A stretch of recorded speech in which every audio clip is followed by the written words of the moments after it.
Alright, boss. We found those traitorous little twerps. This time, let's make sure we shut them up for good. I'm not sure what you mean, Kaz. If you have to, exterminate them. We can't afford to have more information about Mother Base make it out to the public. But they're only children. Sometimes Daddy has to use the belt, boss. Do what must be done. Okay, Kaz. Where are they being held? They've been found at Camp Omega, preparatory school. You want me to infiltrate a grade school? It's a front for XOF. Copy that. What do I do if they're mixed in with the rest of the children and wearing uniforms? You put them all down. Excuse me? You heard me. I can't kill a group of school. You can and you will. Kaz, do you even hear yourself right now? Excuse me, do you have a hall pass? Get the fuck away from me, you little monster. Jesus. What was that, boss? God damn it. I just murdered a child. In for a penny, in for a pound. Ah! I'm already a demon.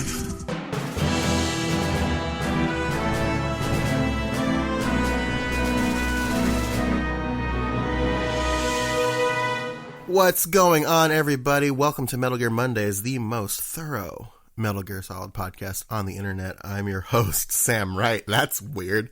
We're trying something new. And why the fuck not? I'm joined this week by Alessio Summerfield. Hey guys, what's up? That's weird. I'm on the other side of the chair now. What's even weirder is that Sam is in St. Louis and I'm in Seattle. Yeah, that's the weirdest part about it. But still where he always is. Maybe. Who knows? He's an international man of mystery. It's Isaac Lim. Hey, it's your host, Isaac Lim. Are we doing this? Is that what we're doing? Yeah, I guess so. Okay. We're here. We Squidward. fucking made it after 3 goddamn long-ass years. We made it. We're covering Ground Zeroes and Metal Gear Solid 5 for you fucking monsters. So You just sounded like one of the people from those GameStop store TV shows. They're like, we're talking Metal Gear 5. Get out of here. So I feel like, so I haven't ever worked at GameStop before, but I feel like I have in spirit because most of my friends back in Ohio for a certain period of time all worked at GameStop, so I spent a lot of time there. I feel like intimately connected with those videos. Not nearly as much as they probably did, but very much so.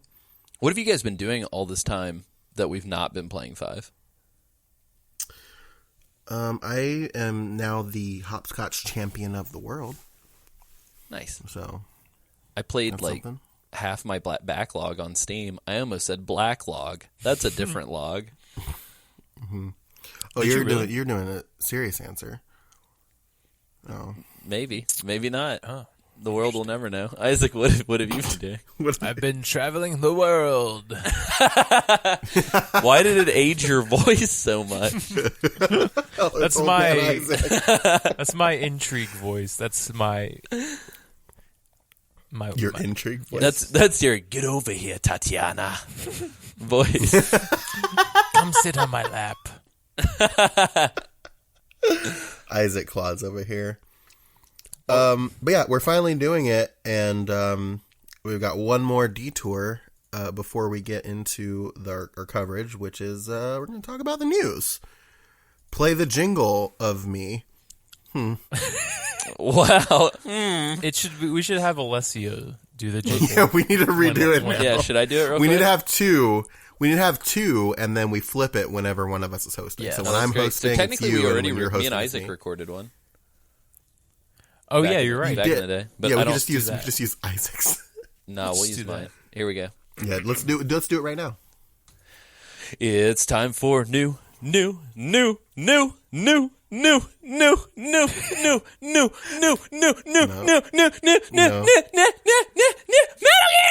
news. Yay! What's up? Pretty good. This is the news for Thursday, March 28th, 2019. It's been a while since we've done one of these, so forgive us if we've talked about this before or if it's out-of-date news, but whatever. We're doing our thing. The first things first is that Metal Gear Solid 4 is now on PlayStation Now. So if you, thank you for highlighting my mistake. Oh, let's see, I appreciate that. MSG4. MSG, very good. Tastes great. They didn't even know about that, but it was put on this. I was called out without being called out audibly. So in case Metal Gear Solid 4 was one of the last PlayStation 3 games offered on PlayStation Plus. They are now done doing Vita and PS3 games for Plus as free games. So if you did not get a chance to grab Metal Gear Solid 4 on PlayStation Plus, it is now a PlayStation Now title. So check that out if you haven't already, and you really, really want to play Metal Gear Solid 4. What I really want to talk about is Oscar Isaac. So I just want to go ahead. Why I want to talk about Oscar Isaac. So Oscar rumored. Isaac. Yeah, Oxar Isaac rumored. It's actually, that's not his full name. It's like Oscar Isaac. If you look really carefully, he's actually two guys. It's one guy named Oscar and one guy named Isaac, and they're standing really close together. So they look like one person. Yeah. I love it. But Oscar Isaac, rumored to have said that he'd be interested in playing Snake in a Metal Gear movie. And Jordan Vogt Roberts said that he might be interested in Oscar playing Snake in a Metal Gear movie. Kristen's response was, "Ooh, you mean I get to see Oscar with that snake booty? Yes, please." I'm with her. Yeah, hashtag me too. Am I doing it right? No. I'm with her. My vote goes to Hillary as well. Isaac, what about you? Oh, God. Amen. More like, I don't know. more like, man. Man. Kind of like that. Yeah. Exactly. There are some dissenting voices in the crowd, though. We have heard some people say that they don't think it would be a good fit because of the voice. Yeah. But I think that's easy to flip past, I think. If it's Oscar Isaac's a very good actor. Actually, we had a conversation with our good friend of the show, Zach James, about it, who was not for it, and then he saw the concept art, and then he was just like, okay. So if you are not for it and you haven't seen the concept art, look at the concept art. It's very good. And if you're not for it and you have seen the concept art, what the fuck's wrong with you? Well, the concept art is from that MGS 30 run of 30 for 30, ESPN 30 for 30, Metal Gear Solid. Right. MGS PN. Yeah. As a person who actually did buy the Silent Hill 2 version of this, since he's a real fan, Isaac, do you want to talk about this next piece of news? Yeah, Isaac, you had the piece of paper Sure. that proclaimed this information in your order. So tell did. us what that was like. Yeah. So several weeks ago, about a month ago, I bought. There's a record label called Mondo Tees, and love them boys. It's a record label called Mondo. We sell kitchen equipment. Like I don't like. Why are they called Mondo Tees? Well, back in the day, they used to just do posters. Who knows?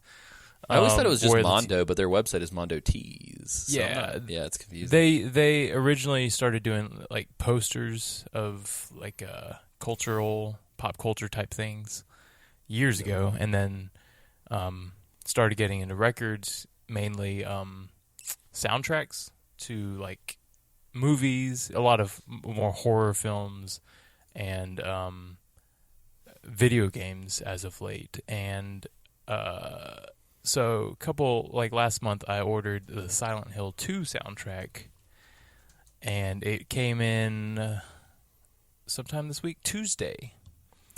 And in the record, it also lists upcoming releases. And what do you know? What was on that upcoming release? Metal Gear Solid. Coming 2019. I thought it was going to be Halo. I'm sorry, I guessed wrong. Too bad. I already have that too. Yeah, Anyway, that's weird. So, sometime this year, I don't know if they set out a date, but the Metal Gear Solid, the original Metal Gear Solid soundtrack is coming to vinyl officially. Yes. For the first time. Dope. So be on the lookout for that. I love it. If you like that sort of thing. I'm excited. Yeah, I want to check it out. The Silent Hill 2 soundtrack itself looks fucking sick, by the way. Yeah. It's creepy on the back. It's got like the nurse or whatever, one of the nurses. And Dude, that gets me rock God. hard. Oh, Yeah. no. just a little bit. Isaac took it a to a little very bit. serious place.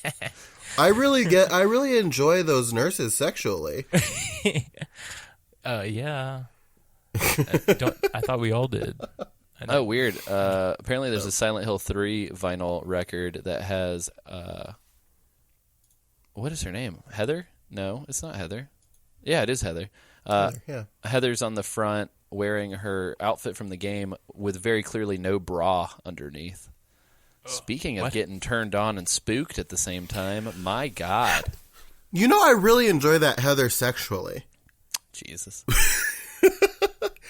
And one more little piece of news. Hideo Kojima and Norman Reedus are going to be at the Tribeca Film Festival this year talking about Death Stranding. Good old Rorman Needus. Norman Reedus and his digitally perfect penis. Right, I forgot about that. Lovingly rendered. I forgot that I said that to Jeremy Blaustein. Yeah. That was a weird word that came out of my mouth. I didn't expect to That say was a penis to Jeremy Blaustein. Yeah, that was a very. It was. I had to pause the podcast for a second. I was just like, I'm gonna let him. I'm not. It's not live anymore, but I'm gonna let him work that embarrassment off in the past. Oh no, Isaac, real quick, are the vinyl records like clear with like a beautiful like blooming pattern across them? I actually haven't. You should had take a chance look to open because I them. just saw a picture of what I think you own, and it looks real good. So yeah, they have a black version and then a more limited version. I can't remember what it was though. What does it look like? It's clear with. It's clear with like a starburst kind of like pretty like pattern that's kind of going out across. I guess they did the original Silent Hill. What flavor as of well. Starburst though? Yeah, they did an original Silent Hill Mondo release as well a while back. It looks beautiful. God, I wish they would reprint these things. They do occasionally, but it's like you got to be on it like that, you know. Right. Yeah. Okay. Well, cool. Well, that was the news. Anyway. And I guess we're gonna jump right into it. Let's go. Let's talk about Metal Gear. Whee! The original. Yep.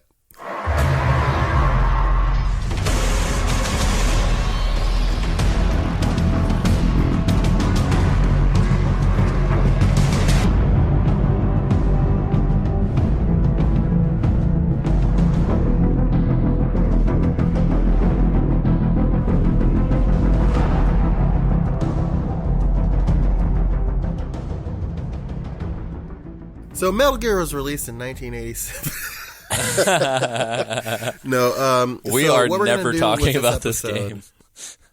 Yeah. So what we're going to do with this episode is we're going to talk about the generalities for Ground Zeroes and 5. They are technically like one package, so we're going to talk about that. And then we're going to talk about Ground Zeroes, our experience with Ground Zeroes and what have you. And then next week we're going to get right into 5 with no further ado after that. So I will go ahead and get into it, talking about Ground Zeroes first. Metal Gear Solid 5 Ground Zeroes was developed by Kojima Productions and published by Konami as a prequel to The Phantom Pain. It was directed by Hideo Kojima and produced by Kojima, Kenichiro Imazumi, and Kazuki Muraoka, and was written by Kojima, Shuyo Murata, Hidenari Inamura, with art by Yoji Shinkawa and Ikuya Nakamura, and music by Akihiro Honda, Ludwig Forsell, and Harry Gregson Williams, and of course programmed by Junji Tago. It was released on PlayStation 3, PlayStation 4, Xbox 360, and Xbox One on March 18th, 2014 in North America, March 20th, 2014 in Europe and Japan, and March 27th, 2014 in Australia, with a worldwide PC release on December 18th, 2014. And then it was re-released as part of Metal Gear Solid 5: The Definitive Experience in October of 2016, and featured all of the originally console-exclusive missions, as well as the ability to jump into Phantom Pain as soon as you completed the main mission. I think they patched the console exclusives to everybody now as well, because I had both of them Yeah, on my list. Because Deja Vu was PS4 exclusive or PlayStation exclusive, and Jamais Vu was Xbox exclusive. I'm pretty sure. Yeah. And now, and you can play both. You can play both of them in Definitive Experience now. Can I just put this out there cool. too? Like, I don't want to shit on people who don't have a PS4 or an Xbox One, but like, real talk, I played Ground Zeroes on the PS3 first, and then bought it again when I bought a PS4. You got to play these games on PS4. Like, it just looks so good. To the point where I was reading about like how the game was received critically, and the PlayStation 3 has like the lowest reviews. The PlayStation 3 version and the Xbox 360 version have the lowest reviews. Oh, interesting. Yeah, with the PlayStation 3s having the lowest of all of the versions. Wow. So there is definitely critical evidence to support that. Yeah, these games were meant for like the current generation of consoles. Yeah. As they stand now. At the time, I guess it was next generation, but now it's current. And again, I'm not trying to demonize anybody. I know we have some listeners who are playing it on the PS3, so no hard feelings. Just know that I think the jump is worth it. Mm-hmm. For sure. And then the Phantom Pain shares much of the same development team as Ground Zeroes, with the addition of Etsu Tamari as a writer. The programmers would be Daizaburo Nakamura, Makoto Sonoyama, Shutaro Ida, and Takahiro Nomura. Harry Gregson Williams would return to produce the music, and Ludwig Forsell would remain as a composer and would be joined by Justin Burnett and Daniel James, with no relation to friend of the show Zach James, as far as we're aware. It was released worldwide on September 1st, 2015, except for Japan, where it was released on September 2nd for the PlayStation 3, PlayStation 4, 360, Xbox One, and the PC. So yeah. Dope. On Popo-dope. February 2012, a site called Development Without Borders, owned by Konami, was uploaded promoting the development of a new Metal Gear title called The Next MGS. Whoa. Yeah, it's pretty hardcore. The site was recruiting staff for the 2012 GDC Pavilion in March and requested applications for several positions for the latest Metal Gear Solid, targeted for, quote, high-end consoles and PC and, quote, next-gen Fox engine, which I don't think we really knew what that was at the time. Yeah, was that back when it was called, like, Project Ogre? Yeah, I believe so. Oh, okay, cool. Because Yeah. I remember they were showing, I think they just had two pictures. One was, like, of the African children and, like, a tank. And then another picture was, like, in a desert, and everybody was like, I don't even think they said what it was yet. They didn't say, like, the next MGS. I think they just called it Project Ogre. Mm-hmm. So like you mentioned, as the year continued, screenshots and videos of this engine were unveiled by the team, and demonstrated a bunch of settings and characters that weren't necessarily related to Metal Gear at the time. But there were certain screenshots that were featuring Big Boss, or a character who resembled Big Boss, walking up to a striker vehicle that were in Metal Gear Solid 4, which is one of the PMCs. On August 30th, 2012, the game was announced under the name Metal Gear Solid Ground Zeroes and revealed at a private function celebrating the 25th anniversary of the Metal Gear series. And it made its public debut 2 days later at PAX 2012. Hideo Kojima confirmed that Big Boss would return as the game's protagonist and that the story would serve as a prologue to another game in the series, and was... I didn't know about this. I thought this was fucking hilarious. It was the second game to utilize the Fox engine after Pro Evolution Soccer 2014 the year before. Oh, wow. I had no idea. So Metal Gear wasn't even the first game to use Fox engine. It was a fucking soccer game. That's crazy. I think is hilarious. God. I don't know why that's irritating me so much, but that's really bumming me out. PES 2014, bro. Let's do it. Let's kick some soccer balls around, baby. I'm a pass dispenser. Pass dispenser. The Japanese version of the game features an English text option, which makes the menus and subtitles in English fully, and makes it possible to play the game with the Japanese voice cache accompanied by English text, which I did not know about. It was also the first title in the series subtitled in Arabic, a feature the team had planned for previous games originally, and in addition, Kojima confirmed that the length of the cutscenes would be reduced as he believed that long cutscenes had become outdated. Wow, what a fucking turnabout.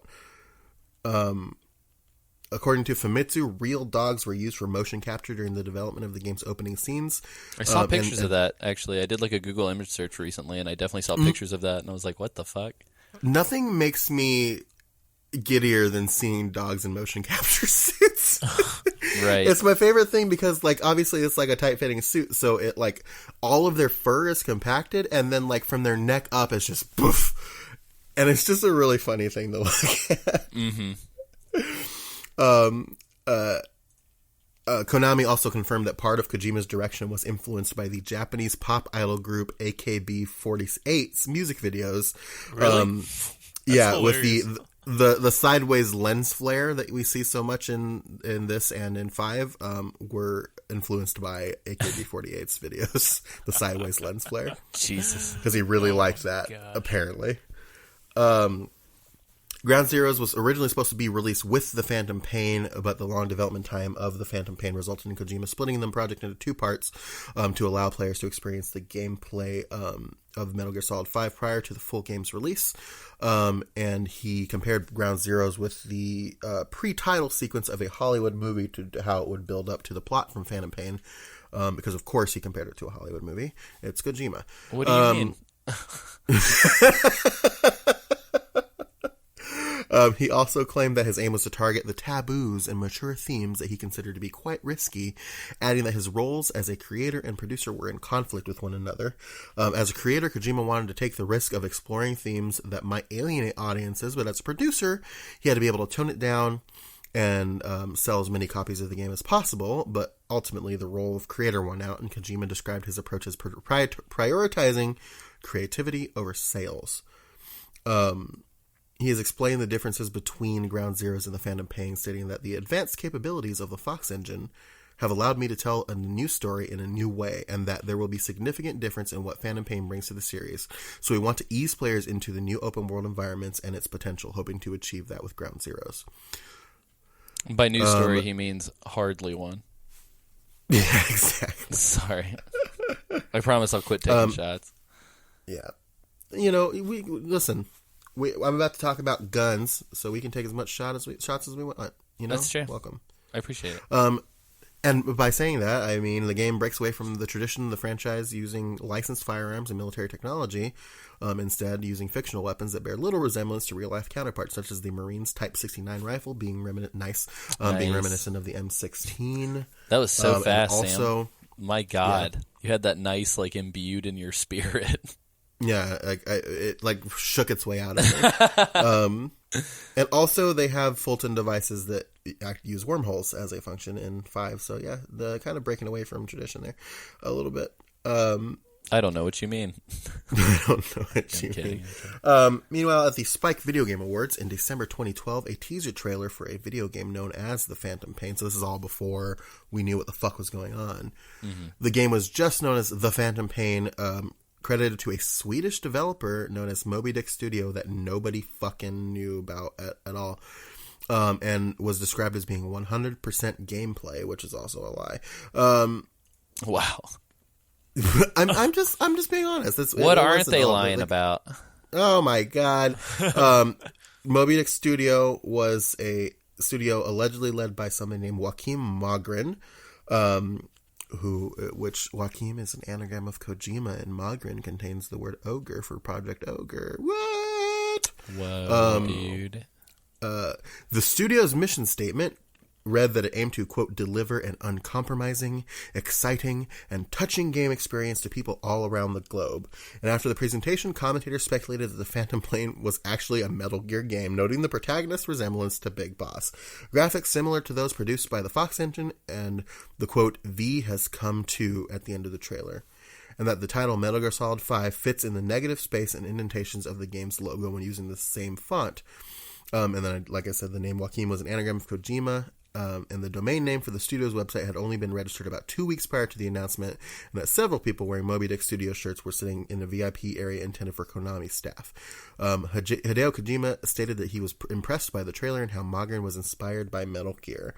And, like, that shit popped off immediately. Like, there wasn't, like, a delay, like, after the trailer appeared, they were like, that looks like Metal Gear. Right. Well, so I will say, I do want to put this out there because I was actually like live in the NeoGAF thread from the moment that got announced until the discovery happened. This was like what reignited, and this was before we even started this podcast, because I think 5 came out a year before the podcast started. I think so. Is that right? Yeah, 5 came out in 2014. Podcast started in 2015. No, 5 podcast started in September. 2016, but it came out in 2015. That's what I meant. Sorry.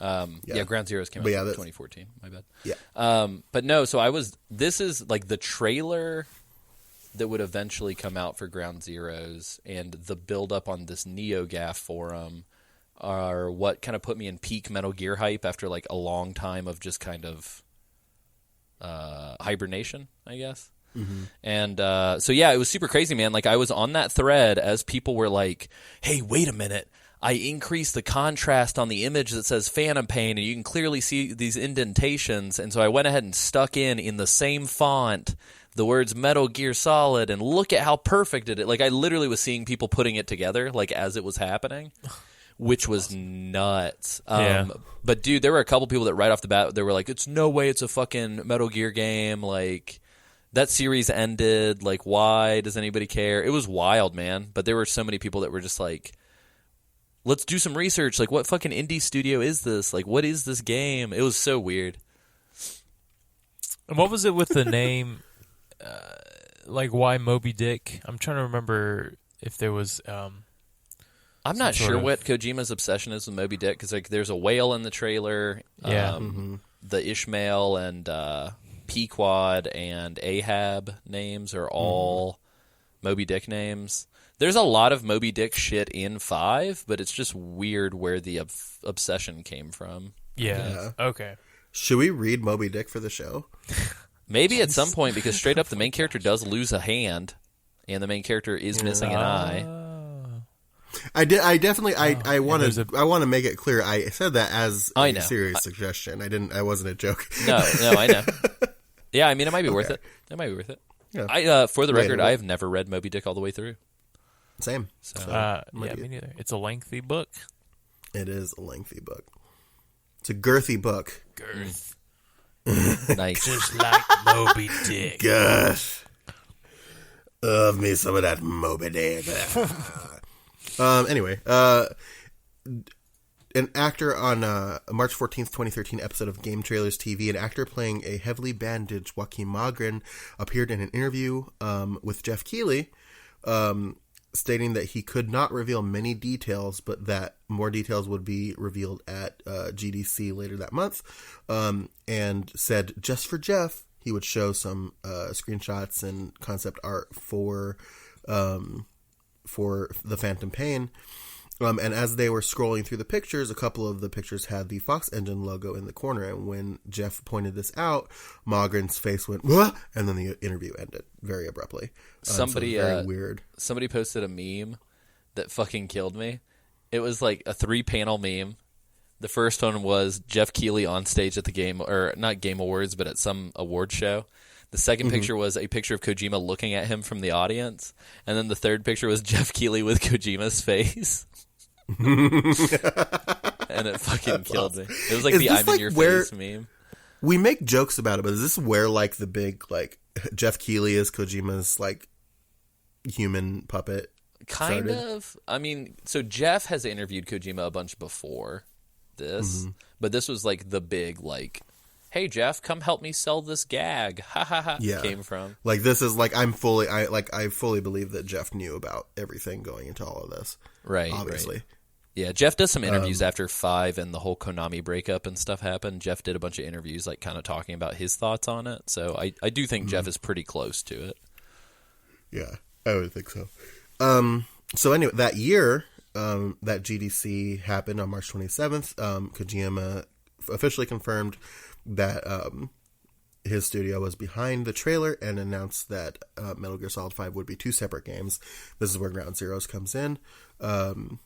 And presented a trailer for the game and showcased the Fox engine, featuring Not Your Kind of People from Garbage's 2012 album of the same name. I feel like the Ground Zeroes trailer came out before the MGS5 trailer, though. Did it?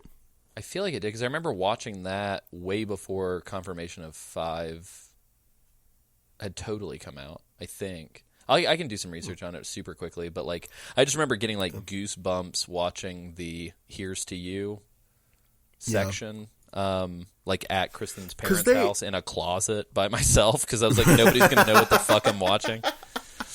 They because they didn't announce, like, they announced them together, right? Or did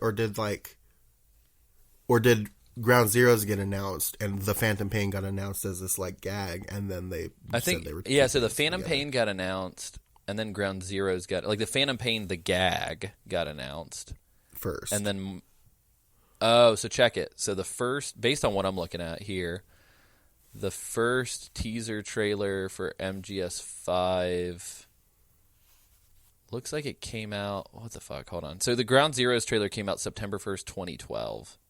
Based on what I'm looking at, which would have been, and then the gag was announced in December of 2012. So so Ground Zeroes was a thing.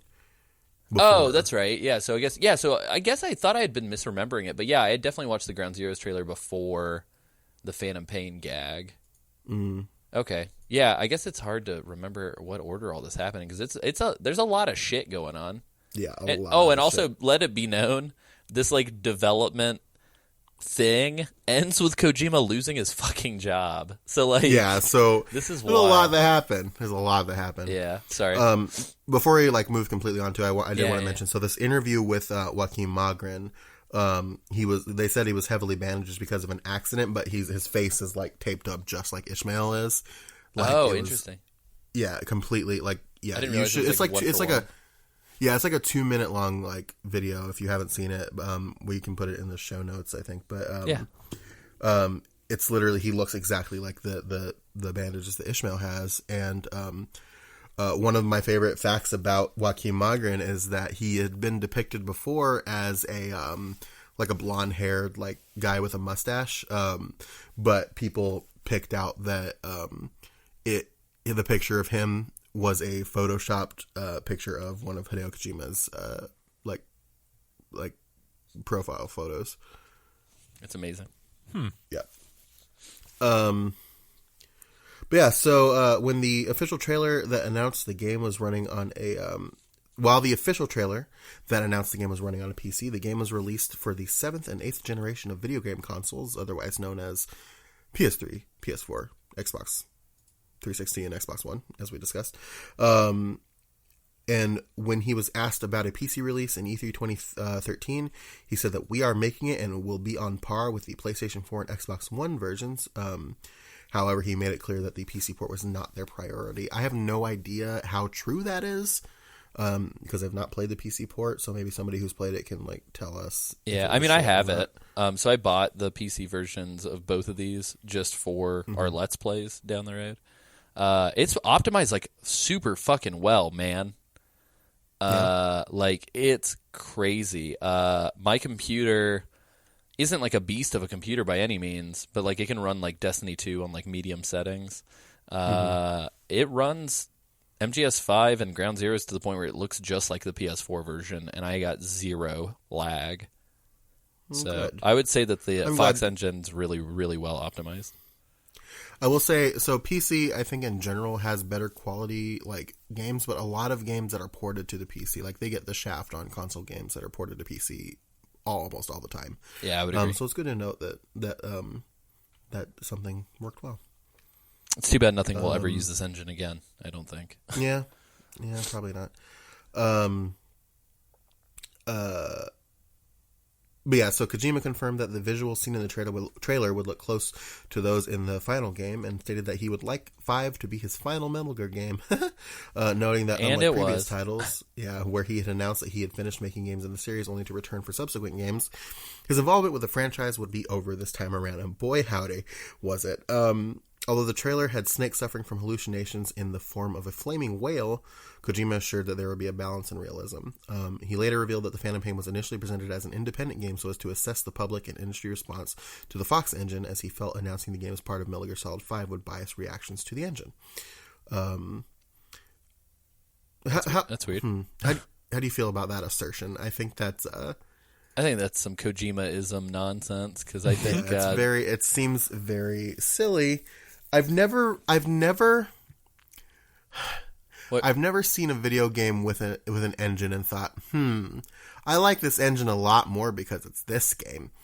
Well, I think the thing that completely points out that that's a contradiction is the fact that in interviews, Kojima has said that they made the engine look slightly worse intentionally to sell that it was a quote-unquote indie game. Indie. Yeah. So like, why would that be true if he was also trying to pimp his engine?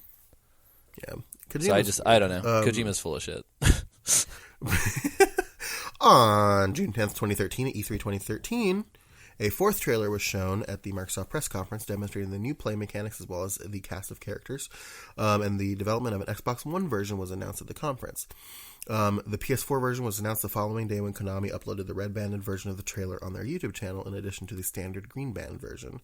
The trailers showed the game running on PC hardware, but according to Kojima, the textures and character models somewhat based on 7th generation hardware. The development aimed to improve the technical quality for the versions released for the 8th generation of consoles. Kojima alluded that the game would possibly be too big to clear, quote, adding that the game is, quote, 200 times larger than Ground Zeroes. Kojima wanted the player... Yeah, not at all. Kojima wanted the player to connect with Snake in the Phantom Pain. To accomplish this, the loss of Mother Base, which the player developed throughout Peace Walker, would serve as a motivation for revenge for both Snake and the player. Kojima also tried making Snake relatable to newcomers of the series by making him unaware of what happened in the 9 years during which he was in a coma. Weapons, vehicles, and other armaments are unlicensed and fictional in the Phantom Pain, just as they were in Ground Zeroes, unlike previous Metal Gear Solid games. June 9th, 2014, at E3, a fifth cinematic trailer featuring Mike Oldfield's song Nuclear was shown at the Sony press conference, unveiling more plot details surrounding the Diamond Dogs and Snake's antagonistic descent. It was leaked a day earlier due to an accidental post from Konami's official YouTube channel alongside the new trailer. The official site for MGS5 was updated and included new information and images such as the development progress and the in-game map, and the evolution of Snake's design across all the games in the series. On August 25th, 2015, Kojima released a launch trailer showing Metal Gear's evolution and harmony with clips from previous games, along with the reveal of the new Metal Gear Sahelanthropus. And all in all, over $80 million was spent on the development of the game. How much was that? 80 million doll hairs. I feel like I've definitely hyperbolically attributed that number as being like 150, but still $80 million is a lot of money. It's still a fucking lot of money. Yeah. You guys ready to bounce into some fucking controversy? Yeah, let's do it. I think it. some people have been waiting for us to talk about this for a very long time. Yeah. So on March 16th, 2015, Konami announced that it had restructured it. So this is before 5 came out, mind you. This is after Ground Zeroes, but before 5 came out. Konami announced that it had restructured its video game development operations to, quote, shift our production structure to a headquarters-controlled system in order to establish a steadfast operating base capable of responding to the rapid market changes that surround our digital entertainment business. Yeah, all right. The same day, references to Kojima and Kojima Productions were stripped from the promotional material and website relating to the Metal Gear series. And this also included it being removed from 5, and it being removed from the Legacy Collection, reprints of that going forward. He was cut the fuck out of all this promotional material and stuff. And then Kojima's LA studio was renamed Konami Los Angeles Studio. A new Metal Gear Solid Twitter account without references to Kojima and its username was established, and the Kojima Productions website began to redirect to the Metal Gear Solid website instead. That same day, Kojima posted a picture on his personal Twitter account captioned "Heading Off," and a Konami filing stated that as of April 1st, 2015, which of course sounds like a joke, he would no longer be among Kojima's or Konami's executive officers. My first thought was this is a sick April Fool's joke. Yeah, because of course, like, why are you going to announce this on April 1st? Why would anybody announce anything on April 1st? Dude, so many fucking people were convinced this was all a joke, given... Because, like, you also have to keep in mind, PT happened, like, a couple months before the Phantom Pain stuff happened. And so, like, that year, it felt like it was just, like, PT, Phantom Pain, Ground Zero. And it was like, oh, my God, there's so much happening. And so when this happened, it was like, is this part of that? Yeah. So people, like, it was, like, a completely weird thing. A lot was going on. Like, the whole thing, I forgot about PT and all of this, too. Yeah. Yeah. It was a wild year. He was supposed to direct a new Silent Hill game called Silent Hills, and it was, presented with a playable teaser called PT, which, again, did the thing where it was quote from an indie studio, and then, surprise, it's Kojima and Konami. Was it 7780s or whatever? Yep. So all of this stuff led to speculation that Kojima was planning on leaving the company after the release of The Phantom Pain, which he had described as being the conclusion of the Metal Gear series. On March 19th, an anonymous employee reported to GameSpot that these changes were the result of conflicts between Kojima and Konami. And the employee stated that Kojima and his staff were now being treated as contracted workers rather than employees, that Konami had blocked access to their corporate email and phone systems, restricting their communications, and that Kojima and the studio's senior staff planned to leave Konami in December 2015 following the conclusions of their contract and the Phantom Pain. A spokesperson for Konami denied that Kojima was leaving the company and stated that he would still be involved with Konami in the Metal Gear franchise. On March 20th, which this is, 5 days later, Konami made a public statement on its website saying that Kojima would be staying with the company through at least the completion of the Phantom Pain, and that it was recruiting new staff to lead the development of future Metal Gear games. Kojima himself confirmed in a statement that he was still 100% involved in the completion of the Phantom Pain and was, quote, determined to make it the greatest game I've directed to date. Voice actress Donna Burke, who had been involved in the game, claimed that in a posting excuse me, on you mean the iDroid voice? The iDroid voice of Donna Burke confirmed or claimed in a post on Twitter that Kojima had actually been fired, but Konami denied these claims and Burke revoked her statement. On July 10th, 2015, Akio Otsuka, who provided the Japanese language voices of Solid Snake and Naked Snake, tweeted that Kojima Productions had closed its doors and that the studio would not seek any future activity, nor will it partner up with any future Konami-based products or projects.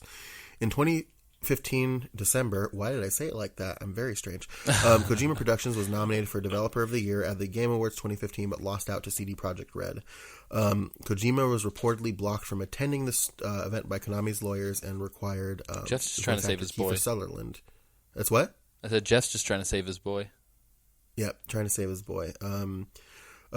He was blocked from attending the event by Konami's lawyers and required Kiefer Sutherland, the voice actor for Snake in Ground Zeroes and Phantom Pain, to accept any awards for the Phantom Pain on his behalf. So... Should have been David. Should have been David, but it is what it is. So it all shook out real bad. It all broke bad real bad. It all shook out real bad.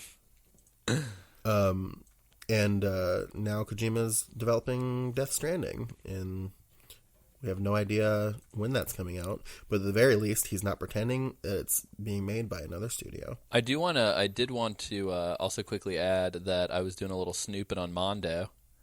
Mondo not only is going to be doing Metal Gear, but they had a fucking beautiful Snatcher soundtrack, a Police Knots soundtrack, and apparently they put out the 12-inch single for that song that was in the original Death Stranding trailer. Oh, yeah. So they've definitely worked with Kojima before, it looks like. So that's really cool. Yeah. So to kind of discuss some of the gameplay changes that they made, so starting with Ground Zeroes, they had a threat. They changed the whole threat detection system, so there's no meter or gauge or time to indicate what status they're in with guards if they're detected.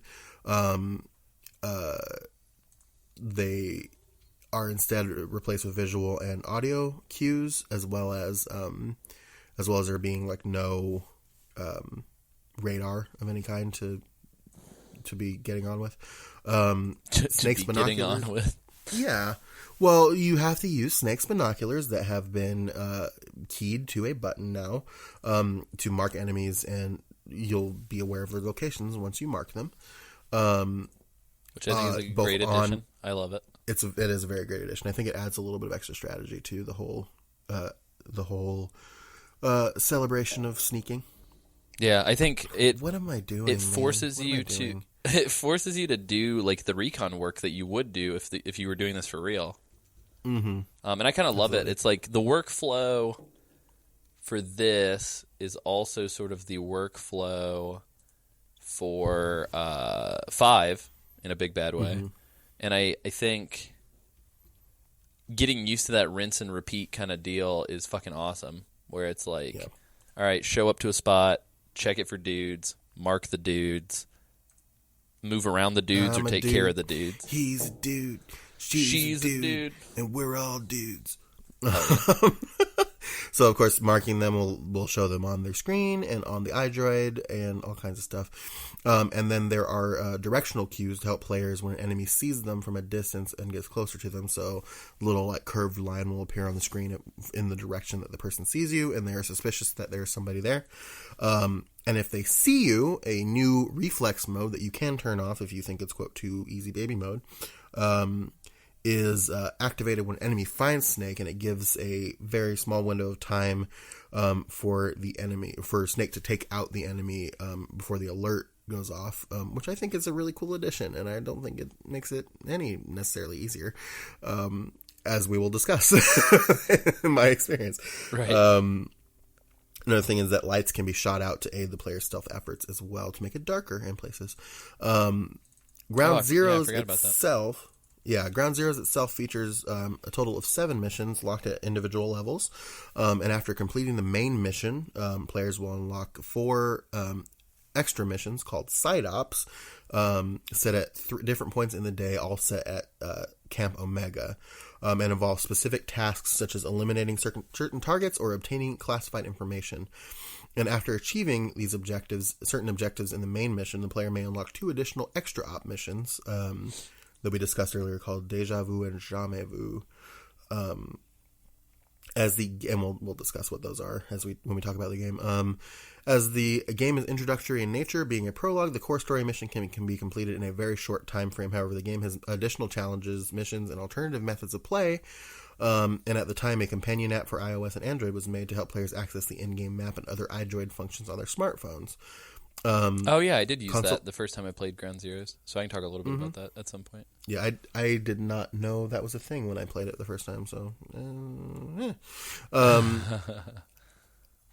console versions of the game also have community features that allow player to look at other players' performance in the game, even showing where they were killed on the map.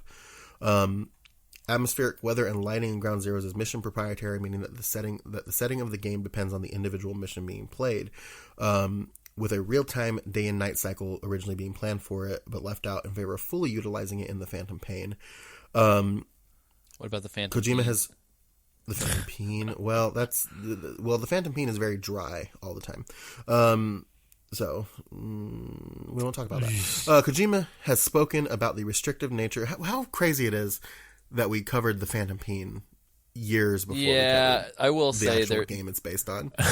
there have been definite moments where Alessio, a couple drinks in, will be scrolling through and going, "Why the fuck did we ever do that episode?" Like, I think when we get to the end of this, if we end up being a show that can say we have interviews with all of the voice actors and technical people that have worked on these games, I will look back on that episode and be like, "What the fuck were we thinking?" Should we remaster the Phantom Pain? We should remaster the Phantom Pain immediately. I love it.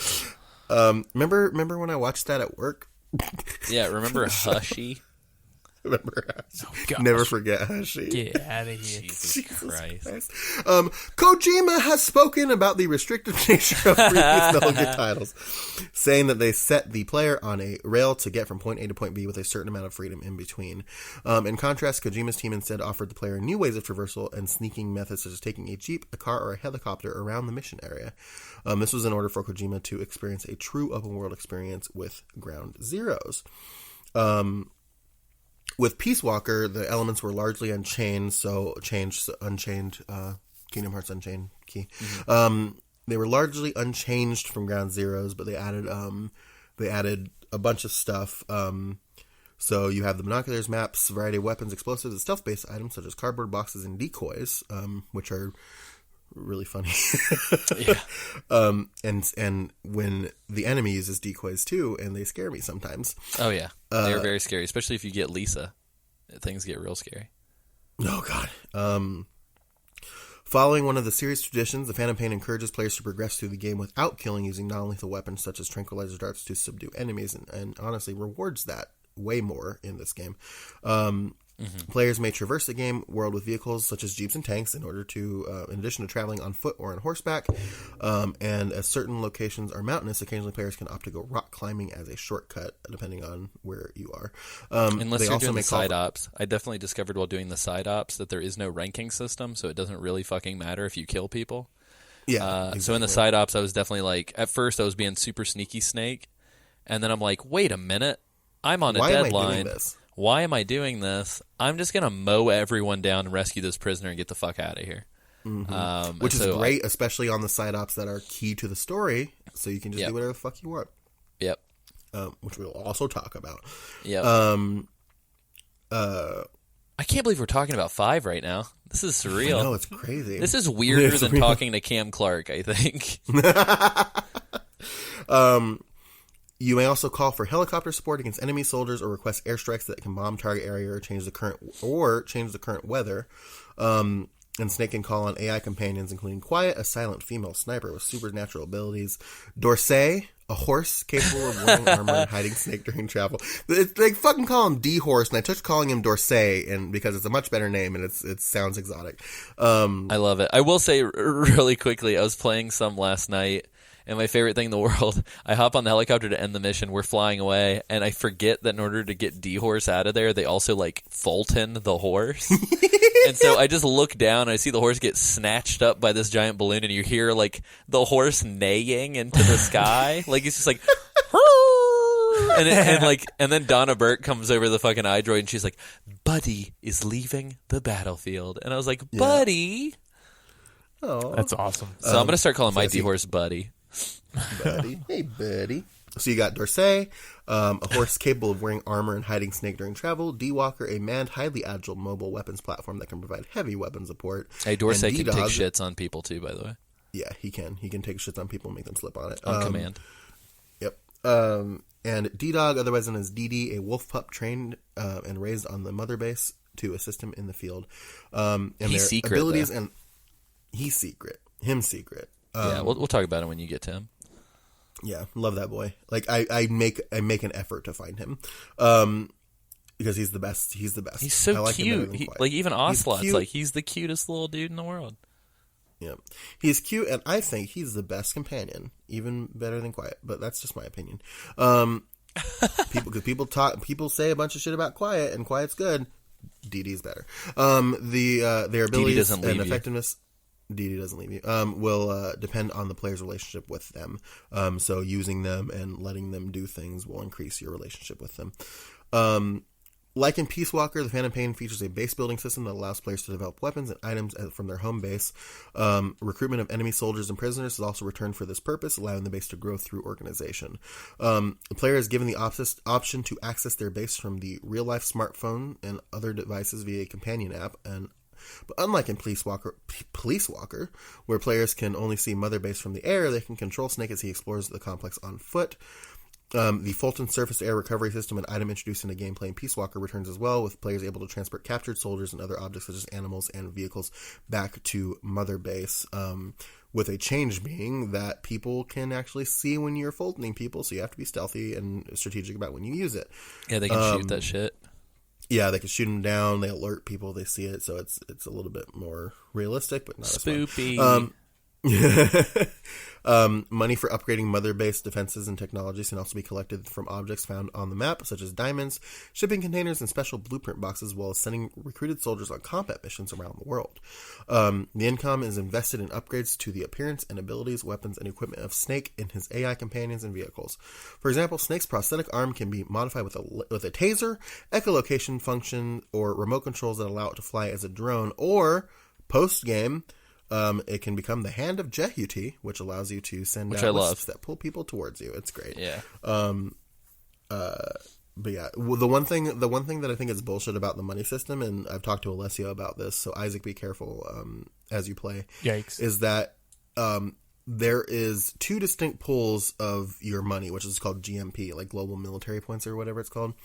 There's an offline pool and an online pool, and if you are not connected to the server, you cannot access your online pool.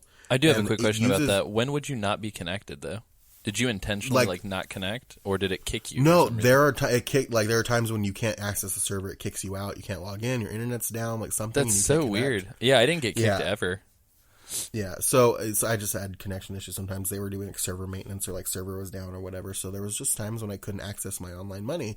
So I would have 2 million GMP or something like that, but then I would get kicked off or I couldn't log into the server, and I would have negative 50,000 GMP because it uses your offline pool first.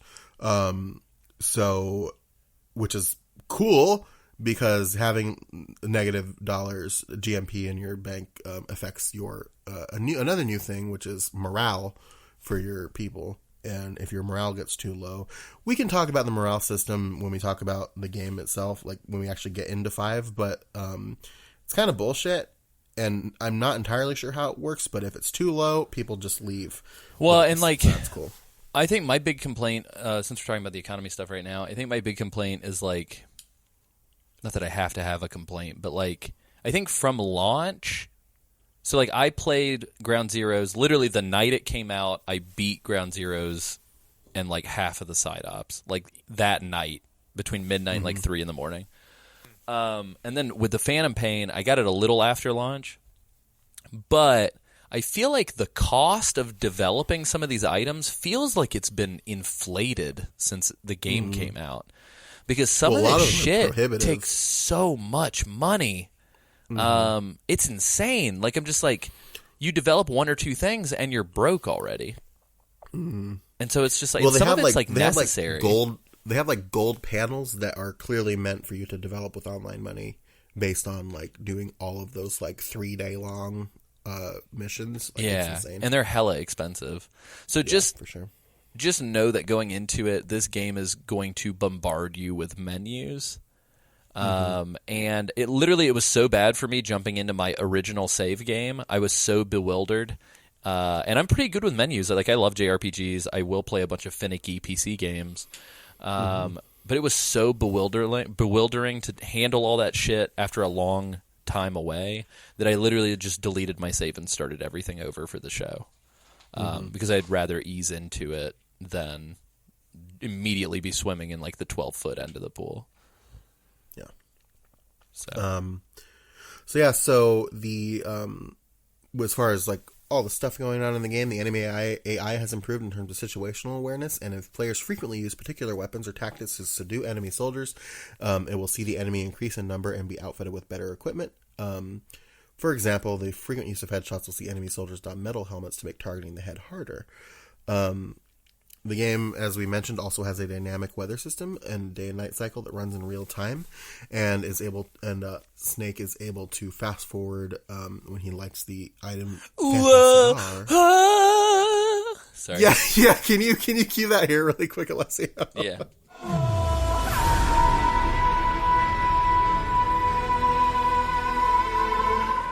Oh, it's just a box, huh? Yeah. Yeah.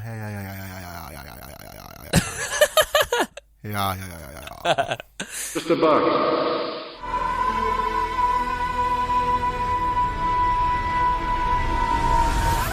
So the Phantom cigar is a type of electronic cigar, and a panel from a digital silver Seiko watch appears to denote the time passing. Well, and this, hold on, and this guy, I just want to mention the presence of the Phantom cigar, and on the inside insert for Ground Zeroes depicts an image of Big Boss with a green skeleton illuminated. One, so many people were like, in 5, I swear to God, it can't be Big Boss because he does not smoke electronic cigars. He hates them. And 2, everyone thought that you were playing as a snatcher because of the green skeleton. I will just say, the one thing that we will say right here, right now is, no, you are not playing as a snatcher. But we'll talk about snatchers later in this episode. Yeah. The passage of time by using this item enables players to analyze movement of marked enemy forces in the area, such as shifts in sentry patrols and individual patrol routes. Weather effects, also such as sandstorms and rain. Sandstorm, my fucking favorite thing. Oh, God, no! How amazing would that be? I want a mod on the PC version that every time it's like, sandstorm approaching. It's here in the distance. Getting louder. God, that'd be fucking amazing. Surely, I gotta look it up. Surely gotta be that mod. It's gotta exist somewhere. But yeah, so weather effects such as sandstorms and rain affects the environments by reducing visibility or masking the sound of footsteps. The player, well, this is What happened? maybe not entirely true.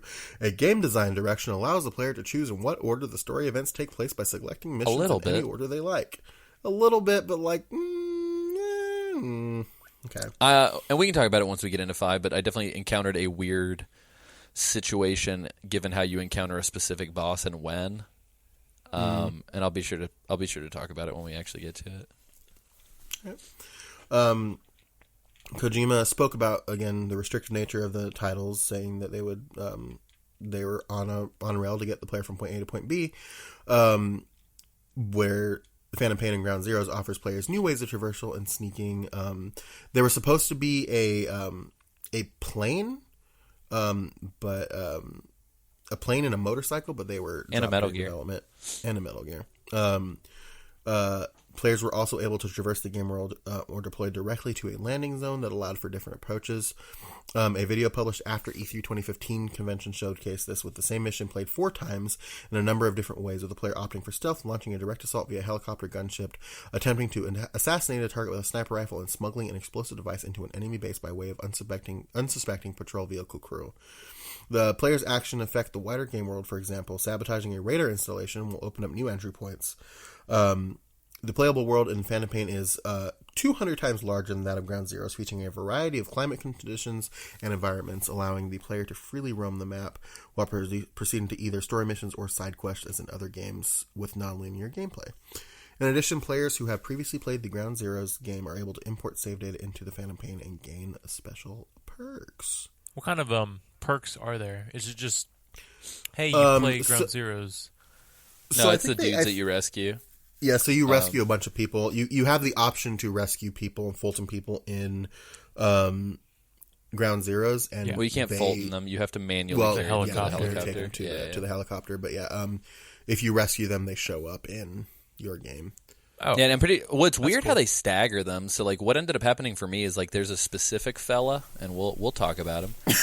There's a specific fella who you get in your game pretty much immediately in 5. But for some reason, the game, like, withheld all of my other rescued people until, like, a couple hours later. Yeah, they do stagger them out for some reason. Yeah, they, like, sprinkle them slowly. I guess that might be to keep you from, like, OPing the fuck out of the beginning, maybe. Mm-hmm. Which we will argue is probably the best part of the game. Right, and should not be OP'd through, because it's pure. So pure. So yeah, that's it for all of our generalities. I'll talk about kind of like the setup for Ground Zeroes, and then we'll fucking get into it. Here's to you, Nicola and Bart. Rest forever here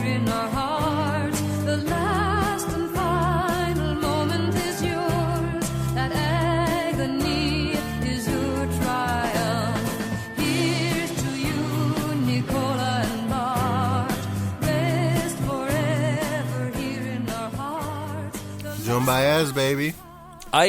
Before we get super deep into it, I just really want to throw this out there because I've literally been waiting since September 2015 to hear Isaac's impression of the opening cutscene for this game. His impression of the what? Opening cutscene for this game. Oh. Yeah. Okay. What did you think of the game? Well, let's set it up first. No, I mean, like, I like legitimately just like want to hear what Isaac thought of, like, I don't really care about like specific details or plot beats or anything. I just want to know what Isaac thought of like just like the graphics and like the music and the mood and just all the okay. like the. Like, I mean, it would have been like the trailer. You know what I mean? For like all intents and purposes. Yeah.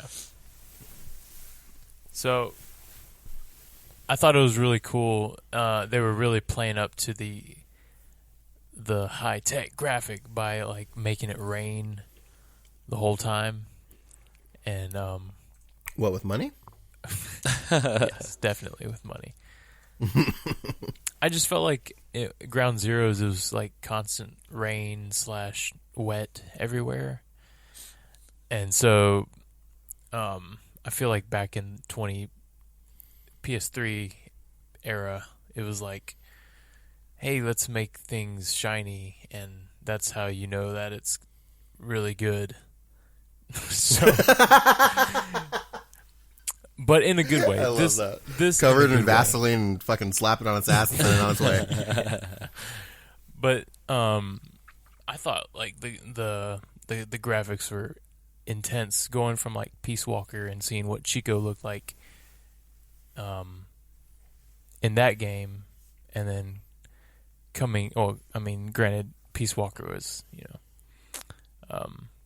PSP, yeah. So Yeah.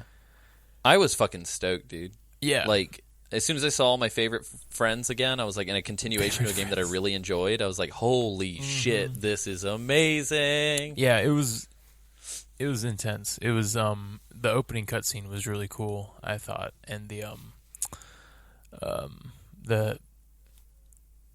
the shift, I guess, the tonal, the soundscape shift from the environment sounds to the song Oh, yeah. was really cool how they did that.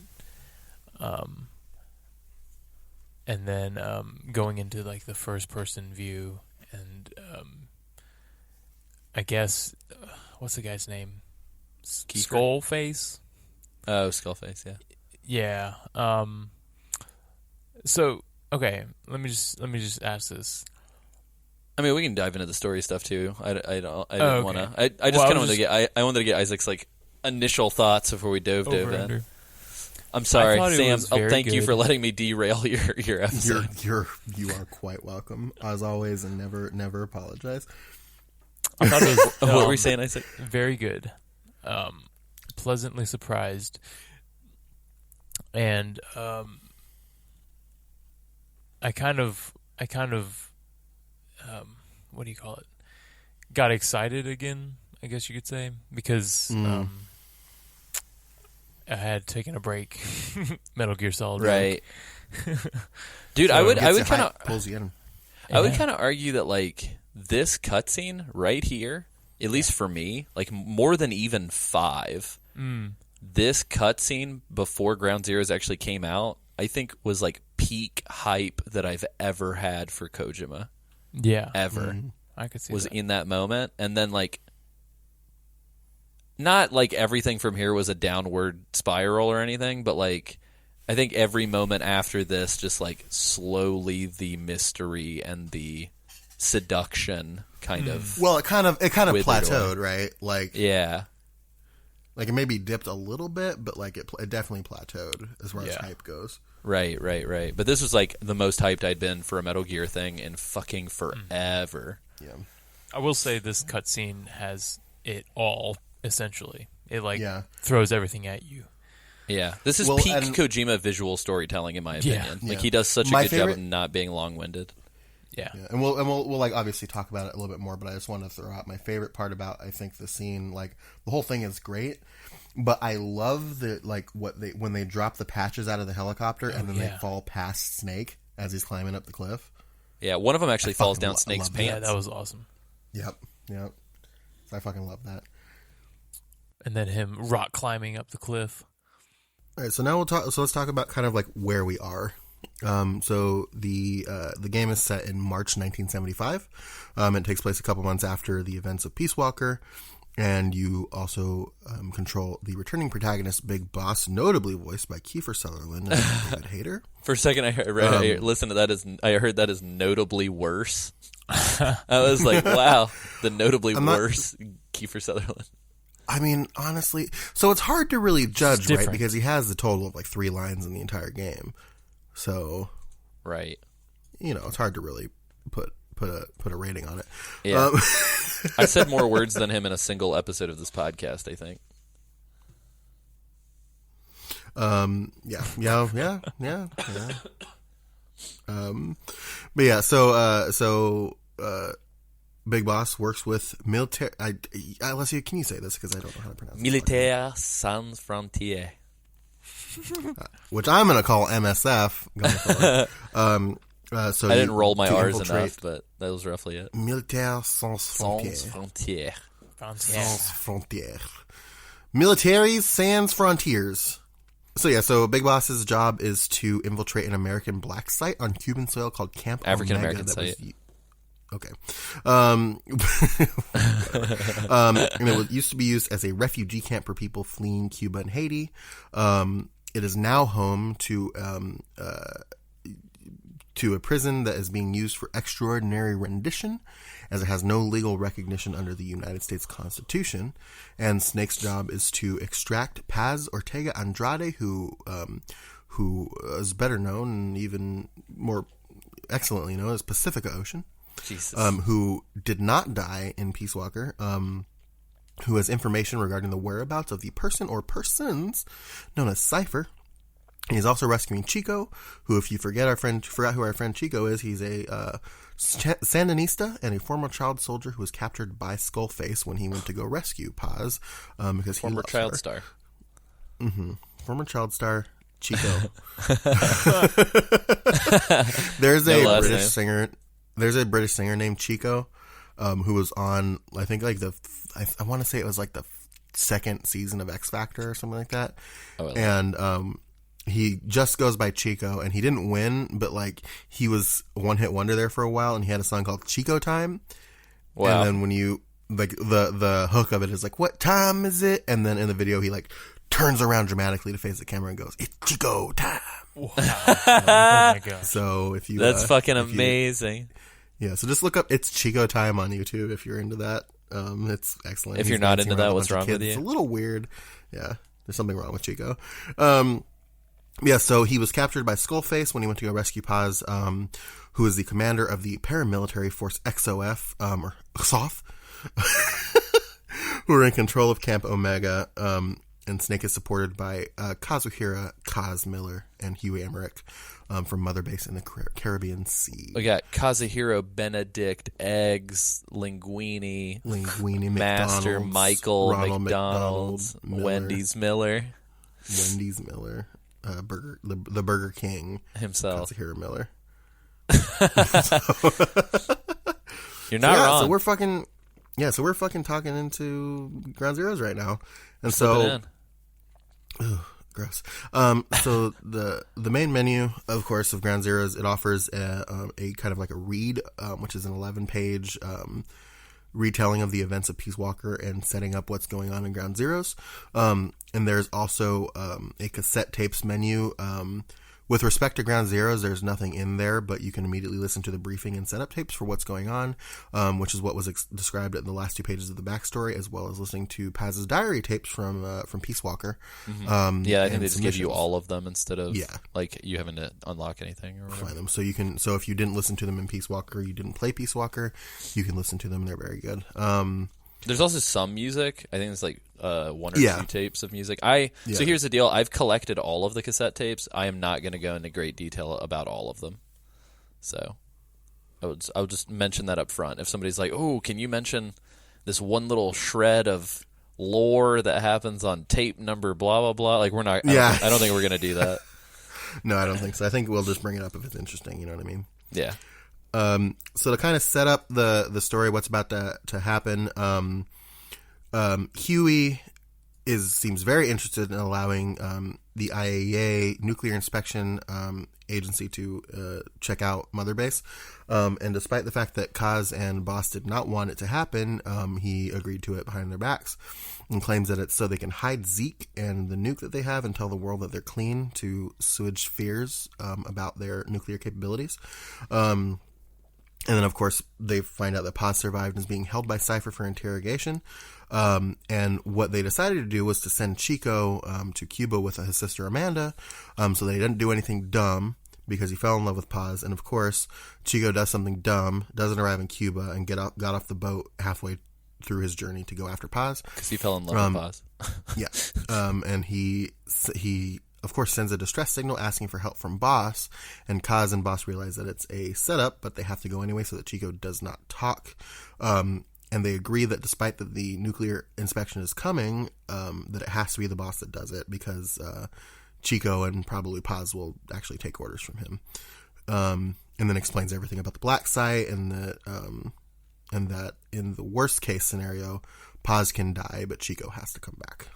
The other big thing, too, is can we talk about the fucking headphone jack that is in Chico's chest? Yeah, he just has a fucking... I don't understand. I still have no crazy. clue what's going on there. Yeah, I don't really know. I have Given, no clue. well, To so his heart. given what we know about a specific hospital that will reveal itself later down the road, do you think it has something to do with that, Sam? Maybe. It could be. Okay. That's interesting. Yeah, I didn't think about it until like. It would also explain some very creepy concept art too. Oh God, yeah, you're totally right. Yeah, so yeah, maybe that is what it is. Isaac, you'll know what we're talking about soon enough. Yeah. So yeah, that pretty much that brings us up to speed with what goes down in this opening cutscene, except for who the fuck these people are that kidnapped him. Should we talk about that? Yeah, so we lead off with Hot Coldman, not Hot Coldman, Skullface. If only like, there was a rumor for a long time that it was the same person. Skullface was Hot Coldman. He is not Hot Coldman. But yeah, he walks into Camp Omega to a cage where Chico is being held and tells Chico that, quote, she told him everything and that she didn't suffer long like promised. And then he gives Chico a Walkman, where Chico unplugs a set of earbuds from his chest and starts listening to Here's to You on the Walkman after the man asks him how it feels to play traitor and telling him to give his boss his regards. Oof. I love this fucking song. It's so good. While Here's to You is playing, the man takes a jeep to a helicopter while Snake and Kaz discuss Paz being alive in the upcoming mission. And then he removes the XOF logo from the helicopter and he reveals himself to be Skullface on the screen with parentheses, identity unknown. Can I talk about Here's to You super quickly? Yeah. So, for those of you unfamiliar with this song, I think it's super. Here's to you, Nicola and Bob. I'm definitely going to use this in the edit for sure. I wish I could just play the whole fucking thing, but I did want to talk about it because it's actually super important also to the politics of kind of what's going on during this time. So, like. I guess one of the things that we've never talked about, and it might just be because I just watched a fuck ton of those CNN decade documentaries on Netflix. But like the political backdrop to what's happening in these games, I think is ultra important as well. Like there's a lot of Cold War slippery fuck ups that have happened. And I believe during this era right now, it's like Nixon is in the midst of like being in a kind of shitty place. And then by the time 5 happens, Ronald Reagan is going to have been getting in trouble for selling weapons to the Sandinistas from the Afghanis. And there's just a lot of crazy shit going on. But part of that crazy shit is some trials that happened earlier in the century, but that Joan Baez, who is like I would say at the time is very much so a hardcore activist musician. But Ennio Morricone, those of you who are not familiar with Ennio Morricone, he's also done a lot of work for movies, primarily spaghetti westerns like Good, the Bad, the Ugly. But he also worked on Inglourious Bastards and Django Unchained. But he did the music and Joan did the vocals, and this came out in 1971. And it was a soundtrack for a movie called Seiko and Vanzetti, which is a movie about Nicola Seiko and Bartolomeo Vanzetti, which is, there's Bart and Nicola right there. There were 2 Italian Americans who got sentenced to death for being anarchists in the 20s. And the post credit scene of like the infamous post credits like scene like discusses this. Yeah. Right. And it's part of the lyrics of the song actually came from an interview that was conducted with Vanzetti before he died. But it's just really fucking sad that like these guys, for all intents and purposes, and like we don't necessarily need to get deep into the politics, but these guys, for like all intents and purposes, weren't doing anything wrong. There was just a bunch of fervor of like, oh, they're fucking weird and European and have bizarre political beliefs. And so this predates the Red Scare kind of McCarthyism bullshit. But this definitely set a tone for American treatment of political dissent, and it's just really sad. Yep. So that's what the song's about. Yep. So yeah, our job, we're playing now. Our job is to find Chico and extract Chico and then find Paz. So I completely fucked up the beginning. Like, I got seen immediately. Like, I wasn't paying the fucking attention, yeah. and I got seen immediately. So I just kind of restarted the mission, because at what point do you kind of call a whole run a wash? You know what I mean? Sure. So after I did that, I developed a strategy using the rocks on the right to take out that tower that's sitting there. And then once you do that, kind of sneaking over to the camp where Chico was relatively easy. Nice. For me, at least. So Yeah. I don't know how you guys did with this, but I did not do well, and then I did really well. Right. So I'm also curious too. Do you guys always go for Chico first or Paz first? I did not realize you could do them out of order. Yeah, I didn't know that. Yeah. So obviously once you've beaten it, you know where they're at. Yeah, you can do them out of order if you want. Oh wow. Okay. Does it make it easier? Or no, I would say it makes it harder, because when you save Paz, Yeah. midway through making your escape, no matter what, they notice she's gone, and they ring the alarms. So I'd say it's actually kind of harder, because then you have to go back and save another dude like in the middle of a fucking shitstorm. Yeah. And also, At least I think you can break the sequence. Let me look it up real quick and make sure I'm not talking out of my ass, but I'm pretty positive you can break the sequence. yeah, because the other thing too is that as you're rescuing, what am I trying to say right now? Paz is located like in the smack dab middle of the camp. So Chico's more on the outskirts, and it's easier to get to him and take him out, because there's an exfil spot like right down the cliff from where Chico is. So it's way easier to start with Chico and then move on to Paz. Yeah, you can rescue Paz first, but arguably it is more difficult. So we won't break the sequence for this particular. Yeah, I didn't mean. No, to. that's really cool to know, though. I had no idea you could do that. I Yeah. guess it makes sense that you can, but I just never thought that you could. I treated this game. I think when this game came out on my PS3 copy, which I don't think I have anymore. I just have it on PS4.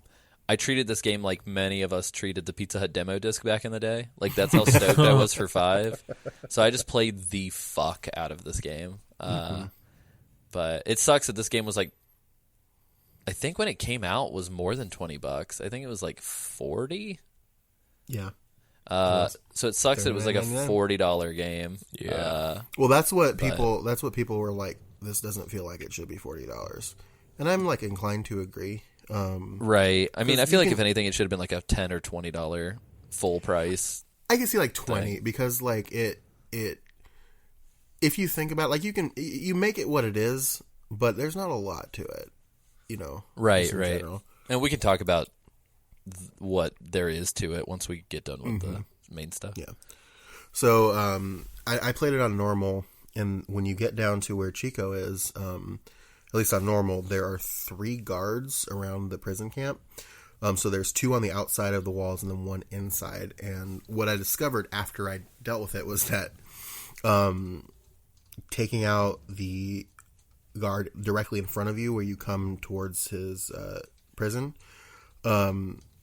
and then doing it to the guy on the inside the same way is probably the easiest way to do it, because when I played, I did the two guys on the outside, and the guy on the inside noticed one of them, so I had to kind of like rush to take him out before he noticed what was going on. But Yeah. Did anybody play anything on hard? no. Okay, so I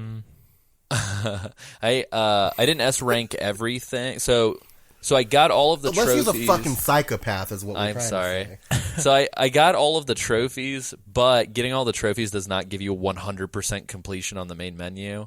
I did not get a 100% completion. I think I've got like a 97% or something. What else do you have to do? Because the one thing, so you don't have to S rank on hard to get all the trophies. You just have to S rank on normal. Oh, so you But have to S rank on hard. But you do have to play every mission on hard twice to unlock all the trials, which is a separate trophy. And so I S ranked probably about half of the missions on hard, but not all of them. Hard fucking what changes? Sucks, you guys. Oh, God. So well, I mean, maybe I'm being hypercritical. So reflex mode is off.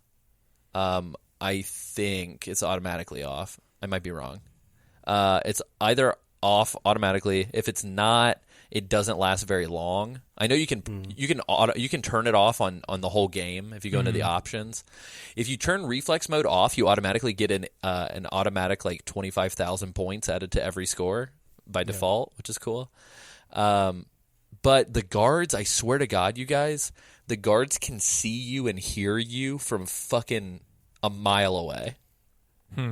So like that's the big difference. Like all the guards are acting like they're like hopped up on coke and they're like wired and have eagle eyes. And Look with your eagle eyes. yeah, some My of the brand! missions, some of the missions you don't start with a trank gun. Like, Oh, wow. and some of the missions you just don't have weapons to start with. Sick. So it's pretty tough. But I think this main op is not that much different in hard, other than the vision thing. Yeah. I think everything else, just to keep it story canonical, like most of the details are the same except for the vision and the hearing. And they also can kill you in like 2 fucking bullets, which is great. Like you get seen once and like they're gonna no scope headshot you from like across the map. 360 no scope, baby. Yeah. But yeah, so I just felt like I'd ask because I definitely had to. Oh, and here's the big thing. If you're trying to S rank anything, the big thing that it grades you on is speed. Yeah. And it grades you on not killing anybody. Yep. You can get an alert or two, and based on how quickly you move, you can pretty much offset the negative points. The major problem is like if you kill somebody even accidentally, it will negatively impact your score quite a bit. And the other big thing is like if you take hits, I believe that it registers on the score. But if you rescue prisoners, you can also kind of wipe away some of the negative score. Yep. Yeah. So yeah. Anybody have any trouble infiltrating this prison area? We're still talking about the Chico spot. Yeah. Yeah, I didn't think it was blowing up Chico spot. Yeah, I didn't think it was too bad. I think as long as you're within 35 meters of people, the crosshairs will illuminate red when you can get them. But even if you're like, cool. yeah, but even if you're like 40 or 50 meters away, it's still pretty easy to get headshots with the fucking trank. Yeah, there's some drop, but it's not a lot. Yeah. Nobody has helmets either, so you can pretty much, and you've got, I think, like 14 bullets, or no, 21 bullets. Yeah. You can trank like, there's 45 guards total in this main. I'm sorry that I am a fucking lunatic. There are 45 guards. Yes, you are. In this map, because I only know that because one of the trial is tagging all of them. There are 45 guards. The easiest way is to just like get them to sound the alarm and all run to one place. But there are 45 dudes, so effectively you can trank like 2/3 of them and be fine. So yeah, I don't know. I didn't have a huge problem getting over here, but it's tense as fuck the first time you play it because it's not like anything you've ever played Metal Gear before. Exactly. Like, it's like, where do I go? How do I do this? You have so many different like places and options to choose from, and different ways to get to where you need to go. It's very strange. And I think Camp Omega as a setting is great. I think Camp Omega at night is like tip top. Sublime. Yeah, I think and I've said this before, I think Camp Omega at night in this rain weather, Sailor's Delight. I think this is what Kojima wanted the heliport in MGS1 to be all those years ago. Is just like this big, vast playground of sneaking. And this feels like he finally kind of got to do what he always wanted to do. I think I messed up the order. What'd you Not do? order, but so I secretly rescued Paz first.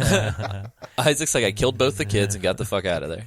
Yep. Yeah, that's what they wanted me to do. No, I didn't know you could pop in a truck and drive it.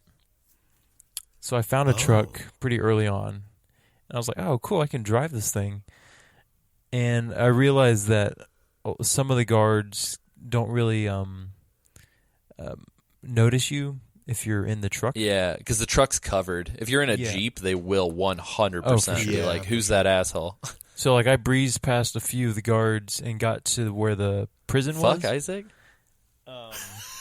Dude, I love this. I love this game because it's definitely going to allow for some weird stories. Yeah. I've never even thought to do that. I think that's incredible. I didn't. It was amazing. I was like, "Wow, this is awesome." I mean, granted, all right, this is after dying and getting spotted a ton, trying to figure out. Why'd you the have to game. say all that, Isaac? I imagine that you did this your first go. I want to set the expectations, you know. Yeah. He wants to be honest with us. Yes. You know? I appreciate it. Honest with us, honest with himself. But then I think I was watching the video after I beat it, and this guy on the playthrough used the same truck to go to rescue Paz or go into the inner base. Oh, to go through the gate. Yeah, and I was like, that is so much easier because I had to like sneak my way all the way up north, right? And that was a pain. I love that fucking base area, you guys. Yeah, like the little internal area or whatever. It's so cool. Oof. Yeah, and getting up in that little tower too. Oh, buddy, it's a fun game. I really enjoy this game. It's Sorry. fun. Yeah. So yeah, once you get down to Chico, you get to his cage. There's a bunch of prisoners in the area. I think there's 4 prisoners, in addition to Chico down there, that all have bags on their head, and you have to find Chico's cage. And when you do, he freaks out and tells Boss to get away from him, which alerts the other prisoners, and they start yelling for Boss to come get them. And Snake chokes Chico out. Yeah, shut up. Why the fuck is Chico afraid of Snake? Like, I never quite understood that. Like, shouldn't he be excited because he summoned Snake? Yeah. Well, or maybe he's not excited because, like, he did it as part of a trap. Like, he knows it's a trap for Snake. Well, why wouldn't he just tell him? I don't know. But once Chico shuts up, so the other prisoners, and Kaz asks if Chico's able to walk, and Chico has some fucking bolts through his ankles. Oh, yeah. That was fucked up and sad. There is some fucked so up torture stuff in this, and there's probably going to be some shit later that we talk about that, like, might need a trigger warning for people, because this game gets dark. Yeah. But yeah, so Boss would have to carry Chico to the RZ. And there are 4 other prisoners in the camp, like I said. And I don't think I was going to rescue them originally until I realized that the LZ was like right down the cliff and not smack dab inside of Camp Omega like I thought it was. So I was just like, fuck it, I'll rescue everybody. So Props to our boy them. Morpho, though. I feel like we gotta shout him out. Love Morpho. Morpho is like based Morpho instead of. I mean, dude, like, I hate to say this, but like, Morpho is bae. Morpho is bae. Holy shit, Morpho is bae. Based Morpho. Spoilers, RIP in peace, Morpho. Yeah, rip in peace. Rip in peace. But yeah, so rescuing the other 4 of them like gave me the warm and fuzzies. The other prisoners. I think one of them when I was carrying him down said like I can see her face again, and like it made me like smile and get all warm inside. Yeah, one of the guys is like, "Can you take me to a phone?" Yeah, which like made me real sad. Yeah. You don't need to rescue them for S rank, though, unfortunately. No, you do not. But yeah, it's nice to do. And I think they do show up in your mother base, too, right? Yeah, I think so. I think everybody except 5. for the finger and the eye and Mr. Kojima, everybody else is not like a high-ranking guy. They're just sort of like an okay-ranking guy. Yeah. But yeah, so you can rescue the prisoners. So what I did was I just took all 5 of them down to the LZ and then called Morpho and just put them all on the helicopter at the same time. Yeah, Is and that some of the side op stuff, you can. There's a Jeep nearby that you can just like load the Jeep up for all of them and just take them to another helicopter spot further up. Gotcha. I just found it was easy because like the LZ is like literally right down the cliff, and as you're going, 2 guards will walk down. But they're really easy to take out because they're bunched up together. So you can be like with one and then get the other one before he notices. At least I did. And then after that, it's just like there's nobody, and you can just take them one by one, and then just load them up one by one, and it's really easy and simple. if you've never played World of Warcraft, this is what all the quests in that game feel like. Yep. But yeah, so I didn't have a lot of trouble with that one. Is that what you did, Alessia? Did you get the Jeep and then take them to somewhere else, or? That's in one of the side ops. I don't think there's a Jeep nearby in the main op. I don't think there's a Jeep in this level in the main op. I think there's just a big truck. Oh, yeah, okay. But Isaac, I want to know if you rescued the other prisoners. Are you a monster or are you a hero? Or are you both? Or are you both? I'm neither. Oh. I'm mortal. No, I rescued them. While you're holding people, I don't know if you guys know this, you can press R2 and throw people. I definitely experimented and threw somebody in the ocean. Oh no! Yeah, there's a lot of weird prisoner or a guard. It was a guard. Okay. There are a lot of weird tricks. So one of the achievements is to get all the XOF badges. If you lay on your belly, hold L2 to aim your gun, and then click in the L3 button, Snake rolls, which is also in 5. So you can roll, like literally as a joke, I rolled across the entire base. Wow. But you can roll, and when you stop rolling after a certain amount of time, one of the badges will fall out from your utility belt. Oh, and So, that's like, one of the ones that fell on. Yeah, so the last XOF badge that most people get is the one that fell in between his belt when they were falling off the cliff. But I just wanted to call that out. Who the fuck does that enough to make that happen? Alessia Summerfield, that's fucking Hi. But yeah, it's fun. I also love that while you're sprinting, if you press square, you can just fucking dive into a prone position, which is pretty cool. Overall, it feels really cool to control your guy in these games. Yeah, so I called. I my favorite thing about this was that when Morpho showed up, I was loading the prisoners up. Like based on where I sat Chico down, I kind of like curb stomped him each time I put a prisoner in there because of where I set him, and it was kind of funny. That poor dude. But yeah,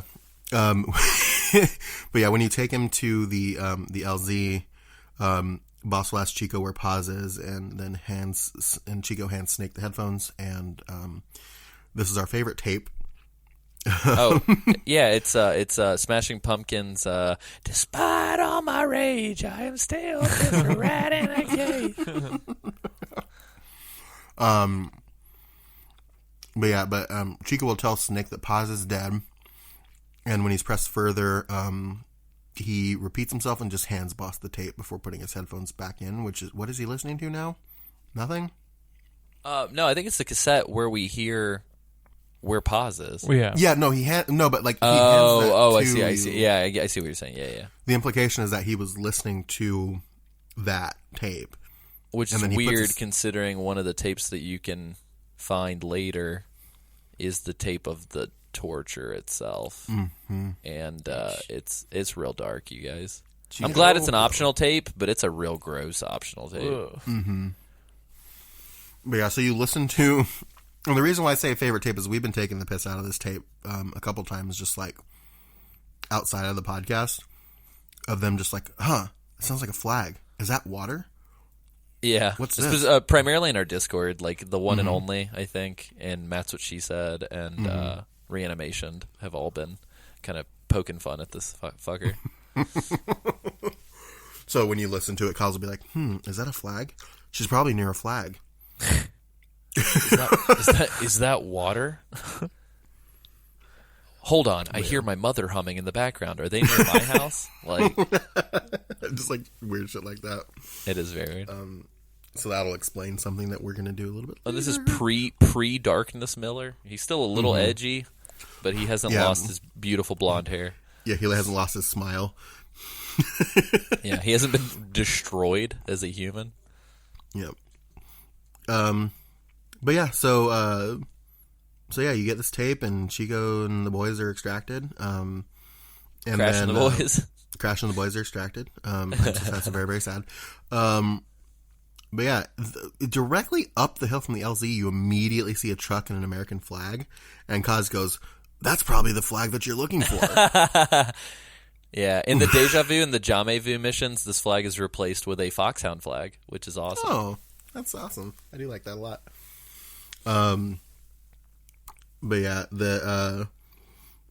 there's a guard that's there by the truck that'll eventually drive it away.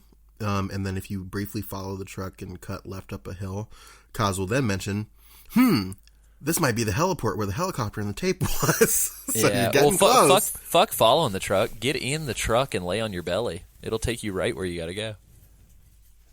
See, I do things the hard way because I hate myself. Okay. Yeah, as long as you lay on your belly, you can ride that truck all the way to the inside of the base. Yeah, Which is amazing. I found, which I discovered later, and I felt like Oh no. real stupid about. I was like, oh, Oh, the fuck.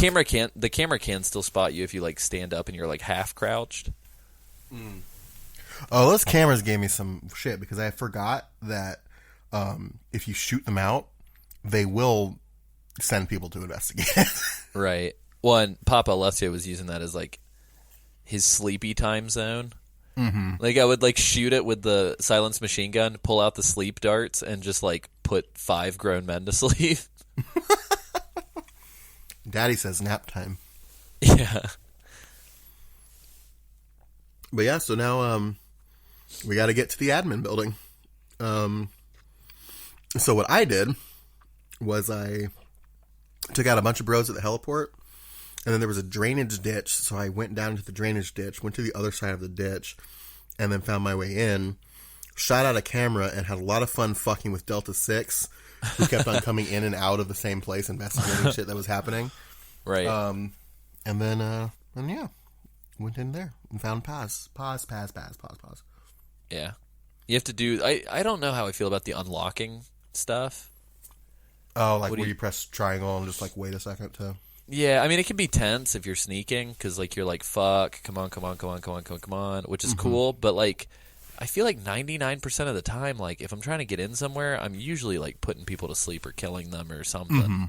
So it's, like, just kind of feels like a weird, like, weight tax for some reason. Yeah. So. I don't know. Loading, maybe? Yeah. Isaac, did you have trouble getting in here after you rescued our main man, Chico? Chico. I did. Because I want to hear Yeah, all how'd you... about it. There are a bunch of different ways to get in here, so I'm curious to hear how you got in. So because I took the truck early Oh, no. and it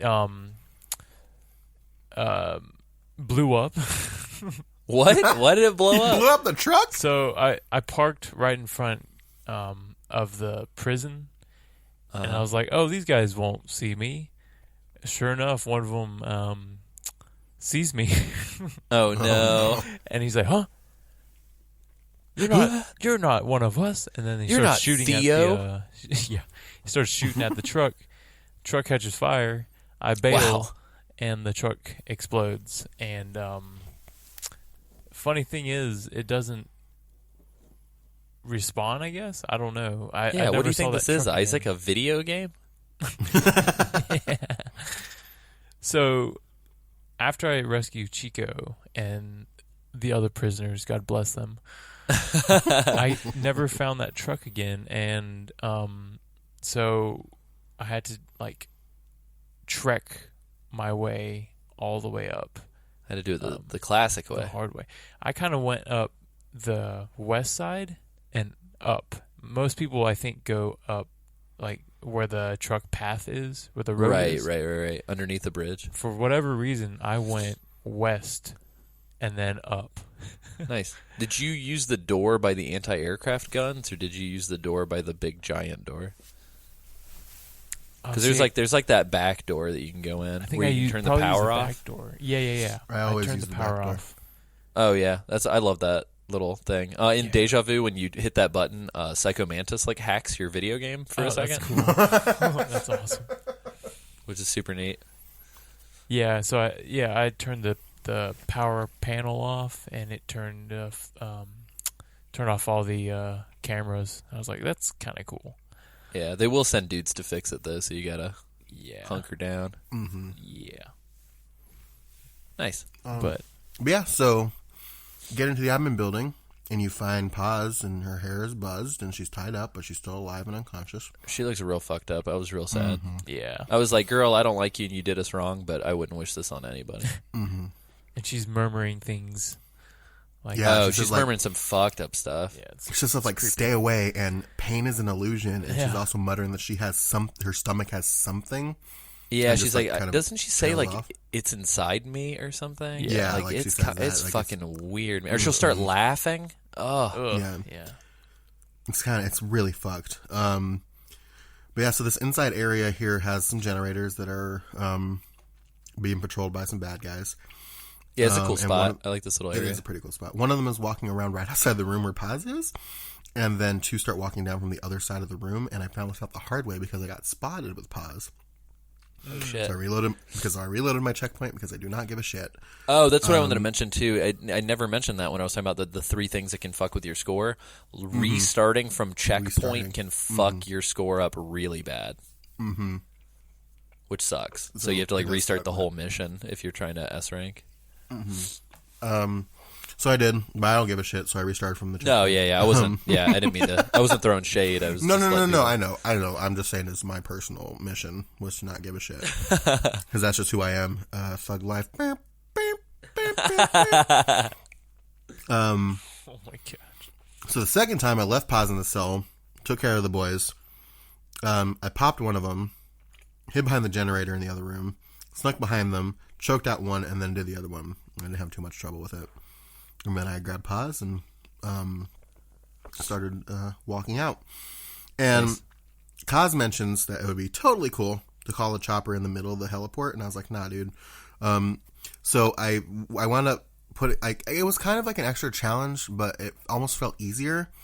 I just waltzed. I didn't know if calling the helicopter in the middle of the heliport would be bad or not. So I waltzed all the way back to where the mission started on accident.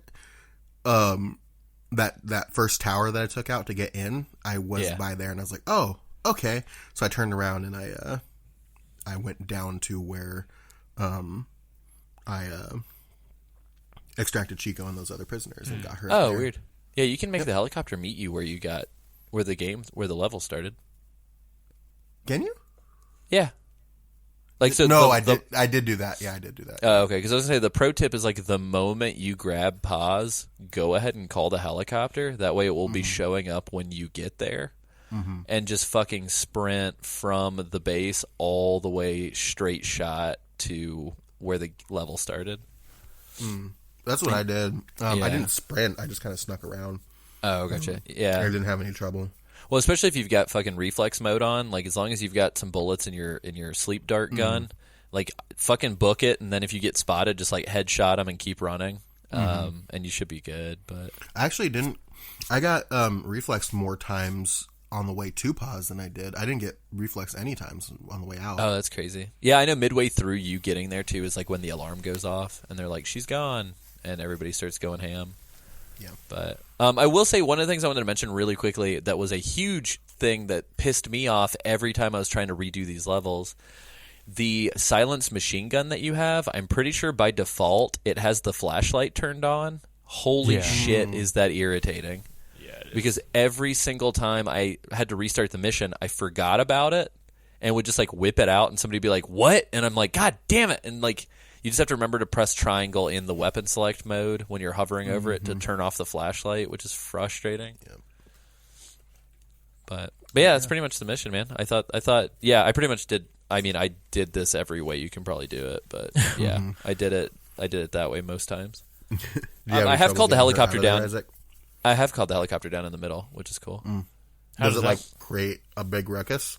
Yeah, people freak the fuck out and start shooting, and then I don't know. I feel like sometimes Morpho will hang out until you get there, but if you haven't taken out the anti-aircraft guns, he'll usually kind of like wuss out and be like taking too much fire, and he'll pull out. But if you C4 the anti-aircraft stuff, I think usually he does show up. There is a fucking street sweeper, like one of those like little turret vehicles that will be posted up if you go that way. There's just like a big fucking truck with a gun, like ready to kill you.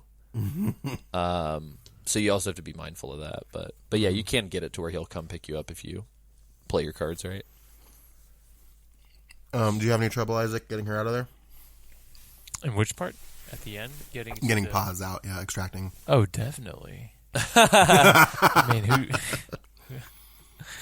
Because I obviously didn't want to extract her in the middle, because I was like, there's too many baddies.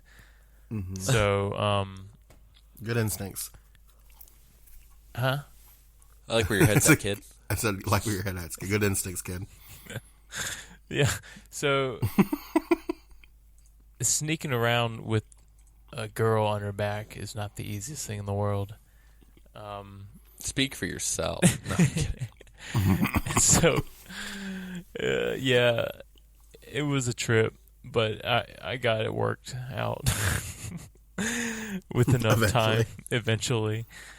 It was fun, though. It was fun, like, trying to, like an actual sneaking type mission as opposed to, like, guns a-blazing. Just because I feel like if I were to go guns a-blazing, it would make it 10 times harder, like, trying to get her out. You just gotta get them headshots. That's right, yeah. Headshots make the world go round. Or they stop it, depending on who you ask. But okay. So we extract Paz, and we're on the helicopter. And on this helicopter, Chico notices that Paz has some weird scars in her stomach. And so Boss calls for the medic. Yeah. And they realize that she's rigged with a bomb in her stomach. So the medic her tum-tum reaches into her fucking guts. This scene. And we see it. Yeah, we see all of it. Golly, and it's not the agony. Boss and Chico hold her down, and the medic eventually yanks the bomb out of her stomach and chucks it out of the helicopter. It's got a little peace sign on it. Yeah. It's real fucked up. So Huey at this point calls Boss and lets him know that everything is good with stories are straight and the documents are destroyed, and that Zeke is hiding on the seafloor underneath the base. And that can we camp out on that for a split second real quick? No one that's doing good stuff is having men destroy all of the documents. Yeah, documents aren't destroyed. They're not hiding weapons on the seafloor. Yeah, I feel like MSF is kind of doing some fucked up stuff. I think low key, we're not the good guys. I don't think. No, God no. Yeah. Did they ever explain what happened to Zeke after this? I don't think so. I think so. Cypher took it, I think. Oh, gotcha. Okay. Or at least that's a suspicion, because I think it wasn't there when they... I think in one of the tapes they talk about going back to the base and everything being gone. Yeah, okay. But yeah, Huey says something like their guests are going to praise them as the kings of world peace or some shit like that. And then Boss tells Huey to make him proud. And then it kind of like jumps time, and Morpho calls Mother Base to get clearance for landing and can't get through. And as they get closer, they discover that there is a lot of fire in and around the vicinity of Mother Base. Yeah, Boss just put one of his cigars out by accident in a trash can. Yeah. But yeah, Morpho notices Kaz and some other folks are fighting some people on the base, so Boss begins to assist them from the chopper. My favorite part about this is that Boss is holding the gun barrel like a pool cue, I think in an attempt to stabilize it, and it's just kind of burn your hand, brother. Yeah, whatever. Boss doesn't care. Yeah, so he single-handedly takes out an enemy chopper, and then he's Big Boss, motherfucker. Yeah, Big Boss, motherfucker.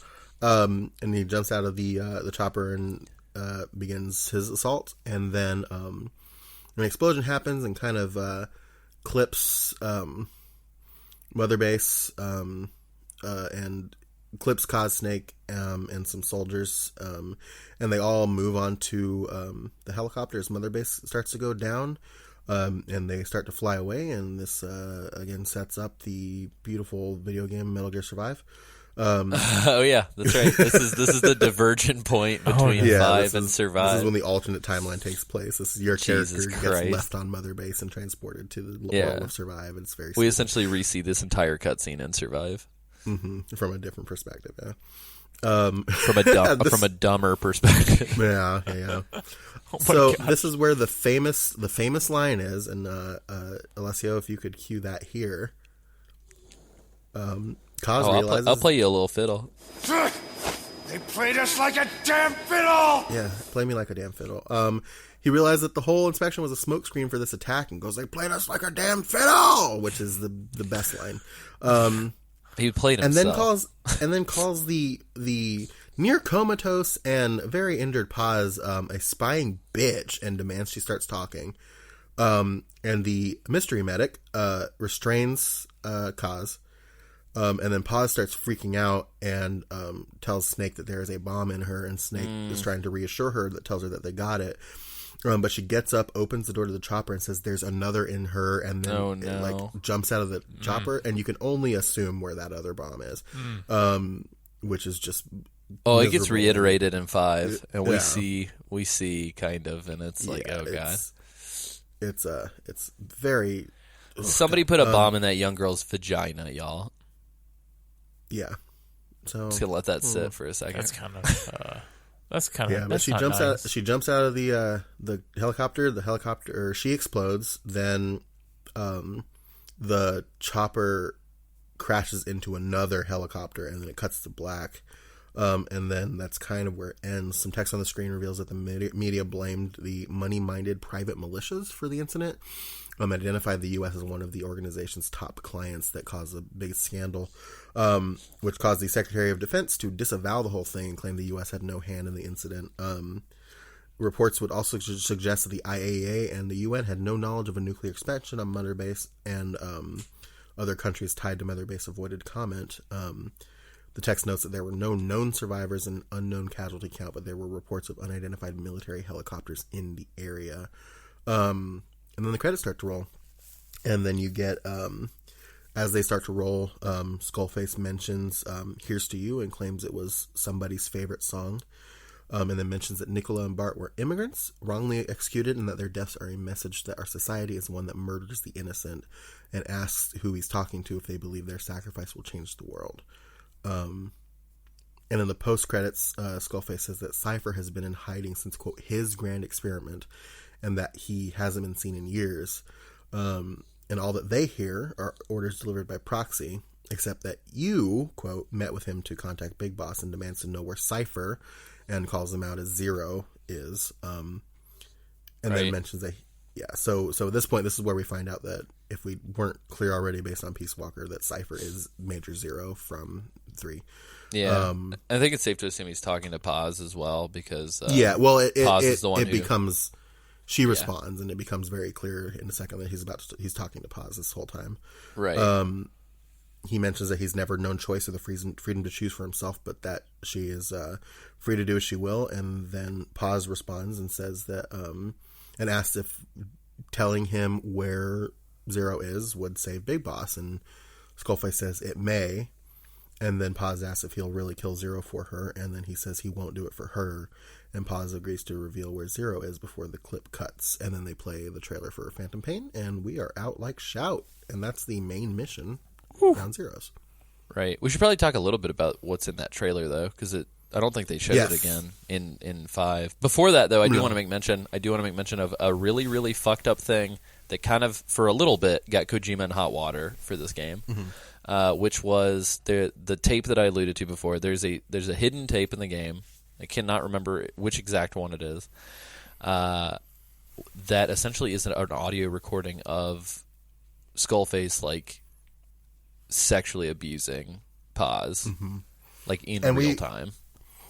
And I think we briefly talked about this in the Peace Walker season 2, right? Yeah, It's either in the Peace Walker season or another. I feel like I definitely have a memory of me and you talking about it, Sam. But like, it's really uncomfortable. And like, don't get me wrong. Like, I love to be made to feel extreme emotions by media. I think it like if a film is not deeply generating some sort of emotion from me, I feel like it's worthless. Not worthless, but just like, I don't know, not something that is going to stand the test of time in my mind. Read as every Marvel movie, according to Alessio. And I think in this, like, there is shock, and there is like, oh fuck, they went there, like in this. And Kojima, I think before the game came out, even said takes it a little too far. I think. Yeah, and Kojima even talks about how before the game came out that he was going to quote visit some taboos. But it's real painful to listen to, y'all. So I just want to put that out there. Like to the point where I don't recommend listening to it. Yeah, especially if you have had any trauma in your life relatively similar. Like it's pretty intense. It's raw. So, but anyway, yeah. Tell us about that trailer, Sam. Yeah, it's just kind of like a trailer. They kind of like set up 5 essentially. They show the claw for hand and like some of the stuff from the hospital. They reused some stuff they used in the. What about him? Well, I didn't say anything. What? I don't know what you're talking about. What's going on? Alessia, you talk about it. No, I just said, what about him? That's Miller says it into the camera. Oh, yes. Very subtly. I was trying to very subtly say something, and then Sam was like, we're going to park a truck on it. Kicking and screaming into the light. I didn't know what the fuck you were talking about. I forgot about it. It's been a while. So I played I've been playing 5 and Ground Zeroes for the show. I played Ground Zeroes maybe like 2 months ago. So it's not the freshest of daisies to me in my head right now. So yeah, you started it way sooner than I think we did.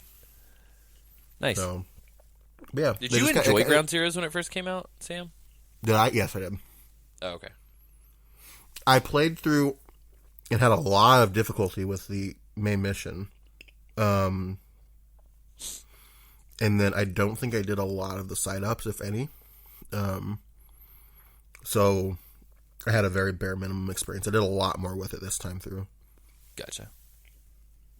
I can't remember where the trailer thing ends, but I know we are starting to get short on time, so I don't know if we want to get Isaac's thoughts on overall GZ and then move on to the side stuff.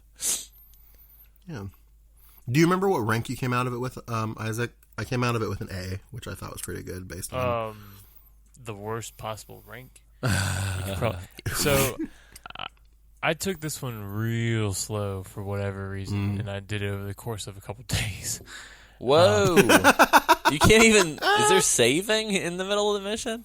You can, no, but there's sleep mode. You can just exit out of the game, and then when you start it, it just puts you into the last checkpoint. Oh, I see. But like I had to like break it up because I have stuff to do. For sure. That's crazy. Like how long did you play it each time? I can't remember. Some of it was like, a lot of it was when I would get spotted. Oh, okay. You would have to wait a long time for them to go back to normal. And I feel like that was a lot of it. Was like I would get spotted, and then I would just sit there in hiding. Gotcha. And it kind of sucked, but yeah, I think I got a D. Oh, that's not bad. I think you can get an E. Oh, I for think, real? Oh, which dang. is the worst. Right. Yeah. But Yikes. Good job, Isaac. Dude, so I think at my peak, I was able to get this main op knocked out in like 7 minutes. Dang. Wow. So I'm looking at the screenshot of my time, and it says 69 minutes, 52 seconds. But that doesn't seem right to me. Yeah, it so seems really high. Yeah. So I think I maybe like paused it and just left it on accident, and then it just ticked up time. Oh, gotcha. Yeah. Nice. Well, cool. Sam, do you think we should go super hard into all these side ops, or should we just talk about the premise and then mention anything notable?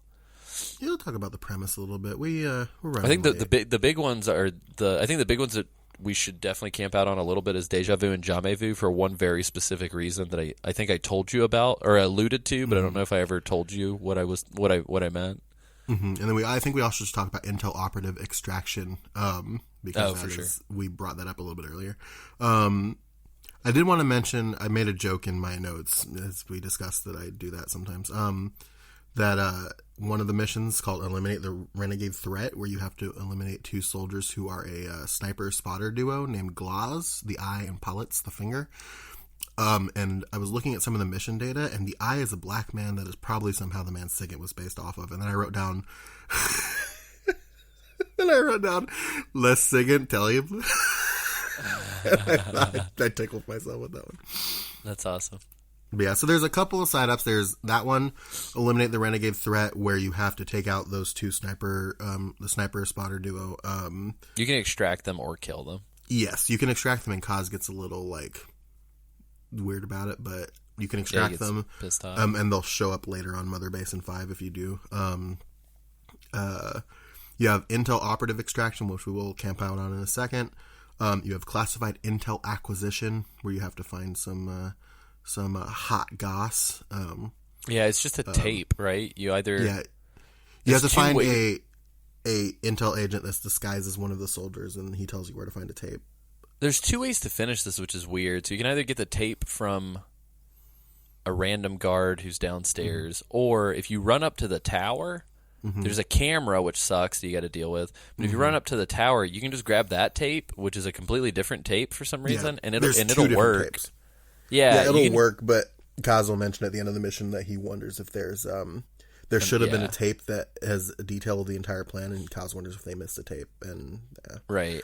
And then there's a side up. Oh, go ahead. I was gonna say to S rank it, you just need 1 though, so you can literally get 1, get in a car, and get the fuck out of there. It's pretty quick. And then there's a side up to destroy a number of anti-air emplacements. But nice. But I want to talk about Intel, and then there's 2 extra ops called Deja Vu and Jamais Vu, which are we discussed earlier during the generalities, were the 2 exclusive missions for the various consoles that are now together as one package in the definitive experience. But yeah. So Intel operative extraction is the second side op you can access. And Kaz notes that they got an extraction request from a member of the Intel team working at the camp undercover, and that there's no time to be quiet, and that they have Isaac, to go I'm so in pissed. loud. I'm not pissed, but I'm so disappointed that you didn't see this one, because this one is fucking So batshit fucking crazy. good. Yeah. There's no time to be quiet. We got to go in loud, and then Snake will pull out a pair of glasses and look at them, and the brand is like JF whatever. JF Ray. JF Ray glasses display. They tweeted a picture today of a pair of their glasses next to a Metal Gear Ray, and they said JF Ray MG Ray. And I was like, God damn it. So he said there's no time to be quiet. I thought I was going to get an option to go in silent, but no. You just fucking go in the helicopter and just mow shit down. Oh my God. And it was amazing. Isaac, you would have loved this mission because you don't have to be stealthy. You could just kill shit. Oh, yeah. Unlimited ammo, too.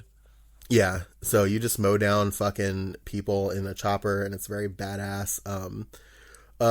But yeah, so what happens, you track this Intel person who has stolen a Jeep, and once you find him, you have to defend his honor with bullets and grenades so he doesn't get blown up. And you kind of follow him around the camp as he's driving this Jeep trying to explain, as he's shooting bad guys, and you follow him around the camp, and once he gets to a part of the heliport, and he gets knocked out at one point, so then you have to clear the area around him, jump off the helicopter, and rescue him. And then as you're trying to rescue him, an artillery tank rolls up, and you have to destroy it before you can leave. Oh my gosh. Yeah, dude, they go hard. That is wild. You can get a missile launcher out of one of the ammo houses, though. So can I tell you how I did this one, though? Oh, no. You can get the AA gun, too. Did you use No, the I didn't do AA either gun? one of those.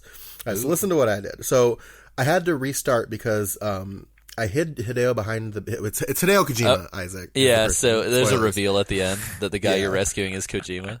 Yeah. And he says in like the weirdest English, he's like, what does he say? He's like, what took you so long? yeah, what took you so long? But he says Yeah. it in such like a weird tone that's very funny to me. Yeah. But yeah, so I wound up hiding him behind the building he got knocked out at, but I didn't hide him good enough, so he got hit by an explosion and died. I think that might have been my fault. So I tried it again, hit him better, and then I realized there was a ladder on the side of the building, so I climbed up to the top of the building, and the vent that's on the top of it is a good cover from the bullets from the tank, and then I discovered that being on the roof will kite the tank next to the building, and if you stand anywhere but the edge, it can't hit you. So I just unloaded my grenade launcher a bit, and then when I ran out of grenade launcher ammo, I just chucked grenades at it, and it blew up. Nice. And then once you get Hideo on the chopper, you have to fight another helicopter for the vice presidency, and took him out a little bit. And then, of course, once you get out of there, a cutscene happens. Snake looks at the target, and it is revealed to be Hideo Kojima. You give him his glasses. He gives him his glasses, he puts them on, and then says, What took you so long? And I'd like you to cue that here too, Alessio, because the accent is great. What took you so long? Yeah. The funny thing too is on the main menu, instead of the medic being there for the mission select, Hideo will be there. After Hideo you just rescue stands there, just like smiling at you. It's fucking great. That's It's super hilarious. I think I got to be on it. I think I might have gotten an A if Hideo didn't accidentally blow up, but whatever. Hell yeah. And then yeah, and he's the person that you get at Mother Base like immediately when you start 5. So Yeah. And then you get a mission to rescue him in 5 as well.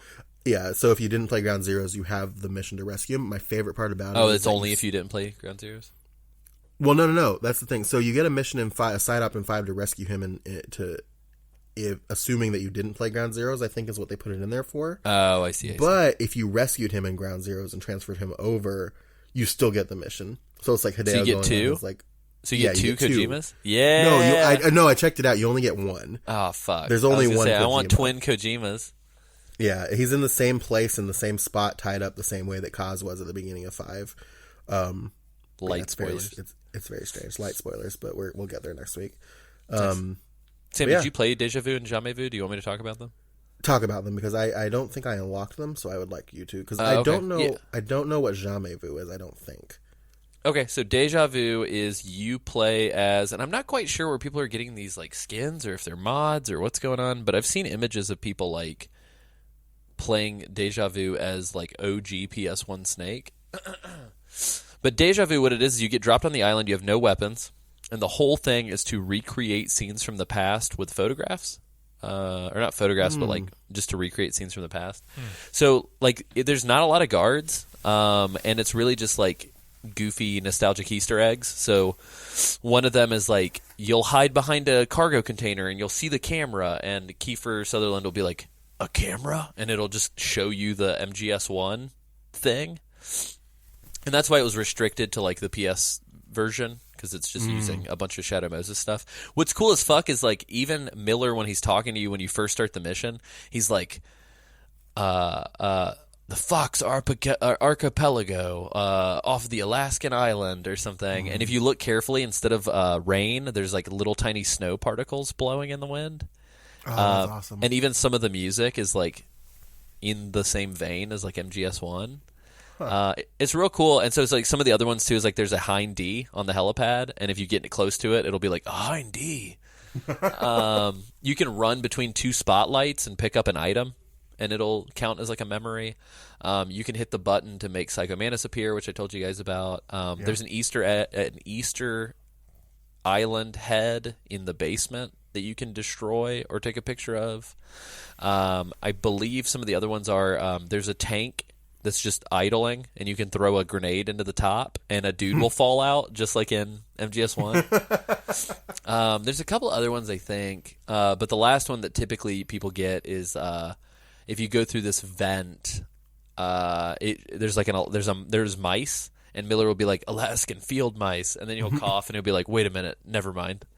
But there's just a bunch of goofy stuff like that, and at the very end, which is actually kind of cool, and I don't know, I think you have to get all the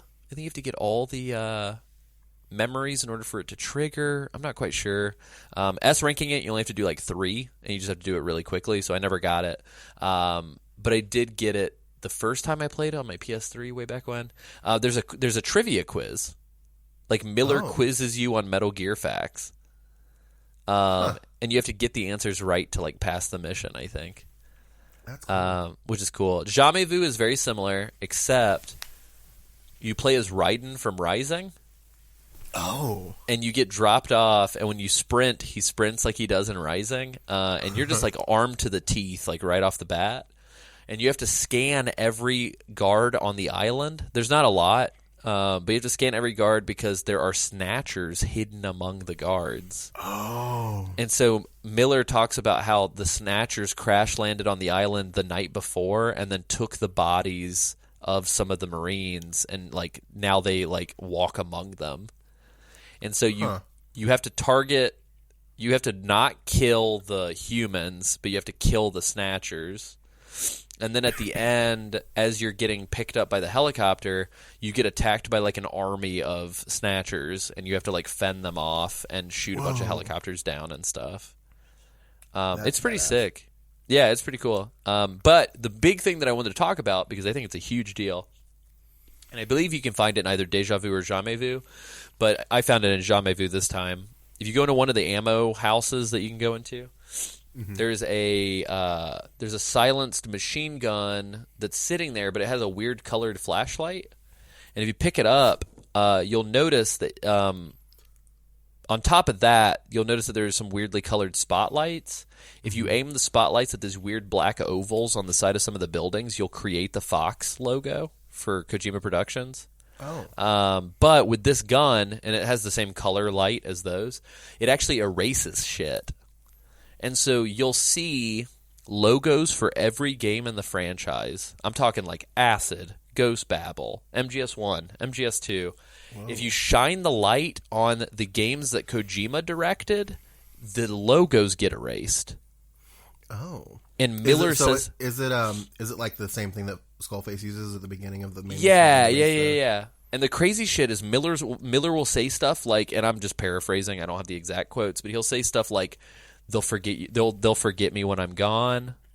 Or Miller will say like they just don't know what they're missing, or just stuff like that.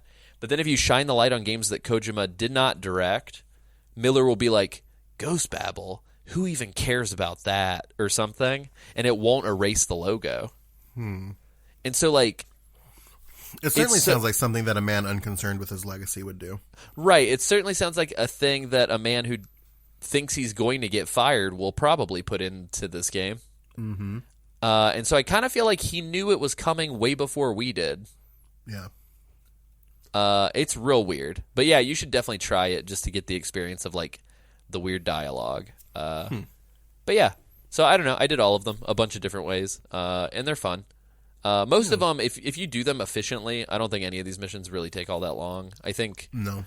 The one that takes the longest, unfortunately, is I think it's the one where you destroy the anti-aircraft guns, because then it's either that one or, hold on, let me remember. I definitely took the most time with the finger and eye mission. Yeah, I think it's the anti-aircraft gun one, and I might be wrong. If you destroy 3 of the guns, they will send a tank in, and then you have to destroy the tank, and it's like the fact that they send the tank in and you have to wait for it. The pro tip is to just put a bunch of C4 down and wait for it to run over them and then blow it up, because it doesn't know where you are at first. So but it just takes way long. When I did that, I did the anti-aircraft guns, and then I got killed by the tank. And then when I respawned, I didn't have to kill the tank. Like, I was just able to that's complete weird. the mission. Yeah, so I don't know if it weird. glitched or if it was just like, you're stupid and bad at this, so here you go. Yeah. But yeah, that's pretty much it, I think. I do want to talk about the trial stuff real quick, which is kind of weird. So, like, at first, when you first start playing the game, when you mark people, you'll notice that it'll say you marked such and such number out of such and such. If you mark everybody, you will unlock additional trials. If you play the game on hard mode, you will also unlock additional trials. And some of these are like, unlock every door on the map. Like, rescue all the prisoners. Destroy all the Easter Island heads. just stuff like that. So there are kind of like these fun. It's like they took the notion of like if you played the shit out of the Pizza Hut demo and you started like making up your own games. They kind of took that page out of that book and kind of helped by kind of baking in some like fun little side shit. But yeah, I don't know. I'm gonna be honest with you. That stuff like that is like a nightmare to me. Yeah, I don't know. I think some of it was kind of fun. The guard one most of the side ops only have like 20 guards tops. The main op has a way too many fucking guards. So like that one kind of sucks, but the other ones are pretty easy to do. I can see some of that being fun, but like, man, trials like that are never been my strong suit or cup of tea. Yeah. But yeah, it's fun. As you get S ranks, one of the things I just want to mention is like, if you get A rank, B rank, C rank, D rank, E rank, S rank, you unlock different shit. And so, like, if you get S rank, I'm pretty sure most of the time they give you like that crazy recoilless scoped rifle. With like unlimited ammo or some shit, like at the starting point of like every mission. So you start to unlock just like crazy weapons at your starting point as you get the ranks. So, but yeah, there's that. Well, holy shit, guys, we're doing it. We did it. We did the generales. We talked about ground zeros, and next week we're gonna get into 5. Yeah, straight in, baby. Stories. Straight in. Slide it in. Oh, God. Just the tip? No, all of it. To the base. Ew. To the mother base. Yeah, so that's it for our coverage of Ground Zeroes. Thank you guys for joining us, and I guess the task is up to me to talk to you guys about promotional stuff.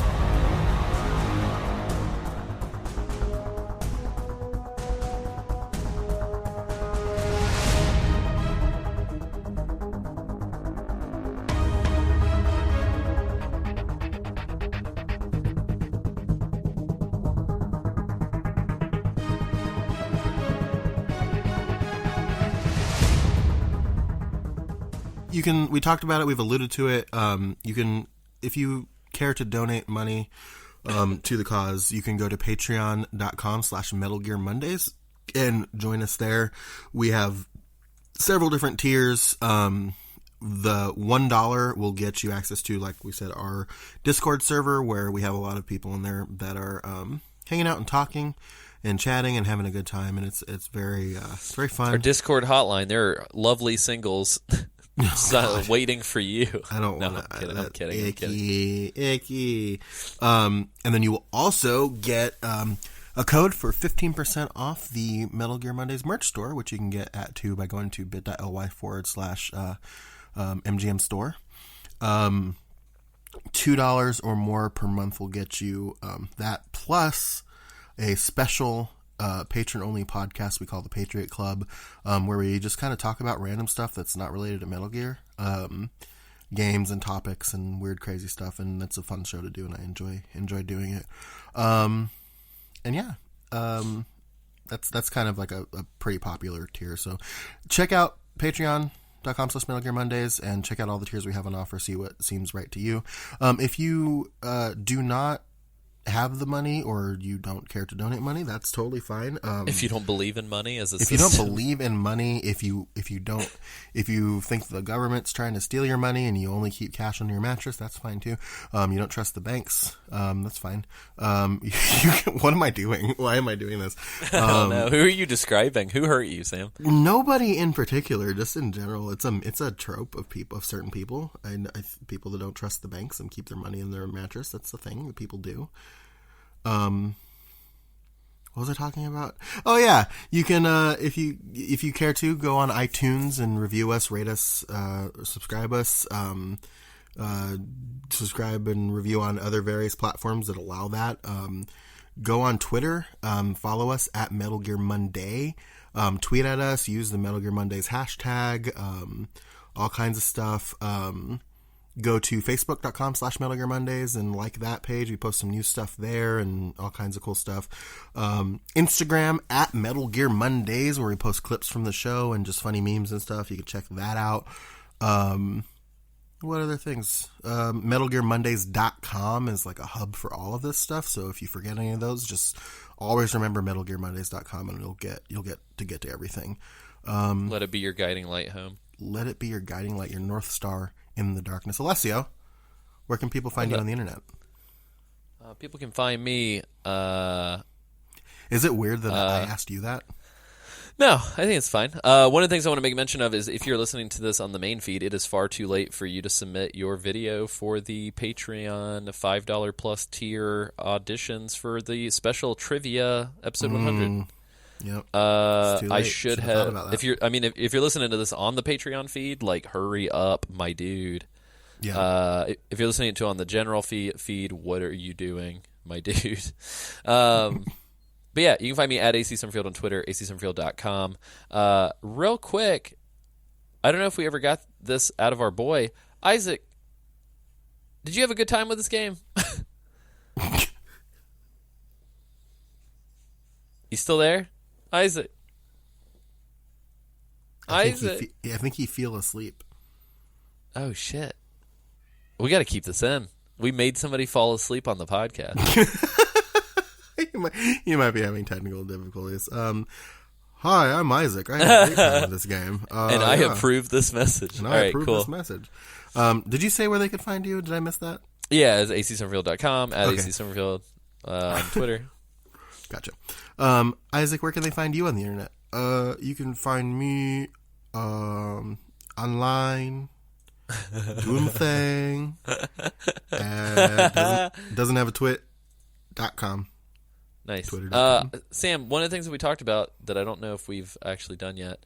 So if this is airing on the main feed, I think April 22nd. Good goddamn. Really? Holy shit. Yeah, so if it's airing April 22nd, hold on, April 22nd is when it will be airing on the main feed. I think we should, holy shit, that might make it to where, like, we can't even do this. No, we can do this. So actually, I don't think this will work for non-Patreon people. Oh my God. Really quick, can I tell them where to find me on the internet before you get into that? No, sorry. Yeah, you can find me on Twitter at Sanjul. That's Sanjuul. I don't have to pimp the Instagram because I did it already. Yay. Yay. So if you want to get on some sweet multiplayer action, chances are you will not be able to do that unless you're a patron, which is bananas. But we might just we can announce it like on Twitter and the Facebook page and stuff. Yeah, we'll do like a victory lap too, maybe. Maybe we'll do a second one. Yeah, just keep your eyes on social media. We'll probably do a couple of rounds of these because I think I'm probably going to fuck with Metal Gear Solid 5 even after the season's done. But yeah, keep your eyes peeled. We'll announce dates of when we're doing PlayStation Online multiplayer. So if you have a PS4, join us. Yeah. And then, like we mentioned up top, we're also going to be announcing where you can hang out with us in Seattle on Memorial Day weekend if you care to do that. It's going to be Saturday, May 25th. We're going to be hanging out, so come check that out. Come check us out, and don't bring a knife. We got to make shirts that just say "Don't bring a knife." Is that our new outro? Don't bring a knife. Yep, and don't bring a knife. Well, cool. Yeah. That's it. I think. Alessio, what do you want to sing us out? Well, worry about Isaac. I'm worried about Isaac. I'm worried about who's going to stop the recording on his side. But outside of that, you want to know a fun fact? This game is missing a specific item. Sam, can you guess what item that this game is missing? Fulton's Fulton device. Yeah, it's missing Fulton's. It's also missing Dorsey. It's missing Dorsey. It's missing DD. It's missing Quiet. It's missing D-Walker. Smoke grenades probably aren't in here. Probably not. It's missing P-Quad for sure, thankfully. Yeah, thank God. Thank God, no P-Quad. What else is it missing? I was hoping it was only going to be missing one thing, but now it's down to me that it's missing quite a lot. Honestly, I was hoping that I don't know, I think the one thing that I was thinking was that it's missing just a box. Oh, it's just a box, huh? Yeah. Yeah. Just a box.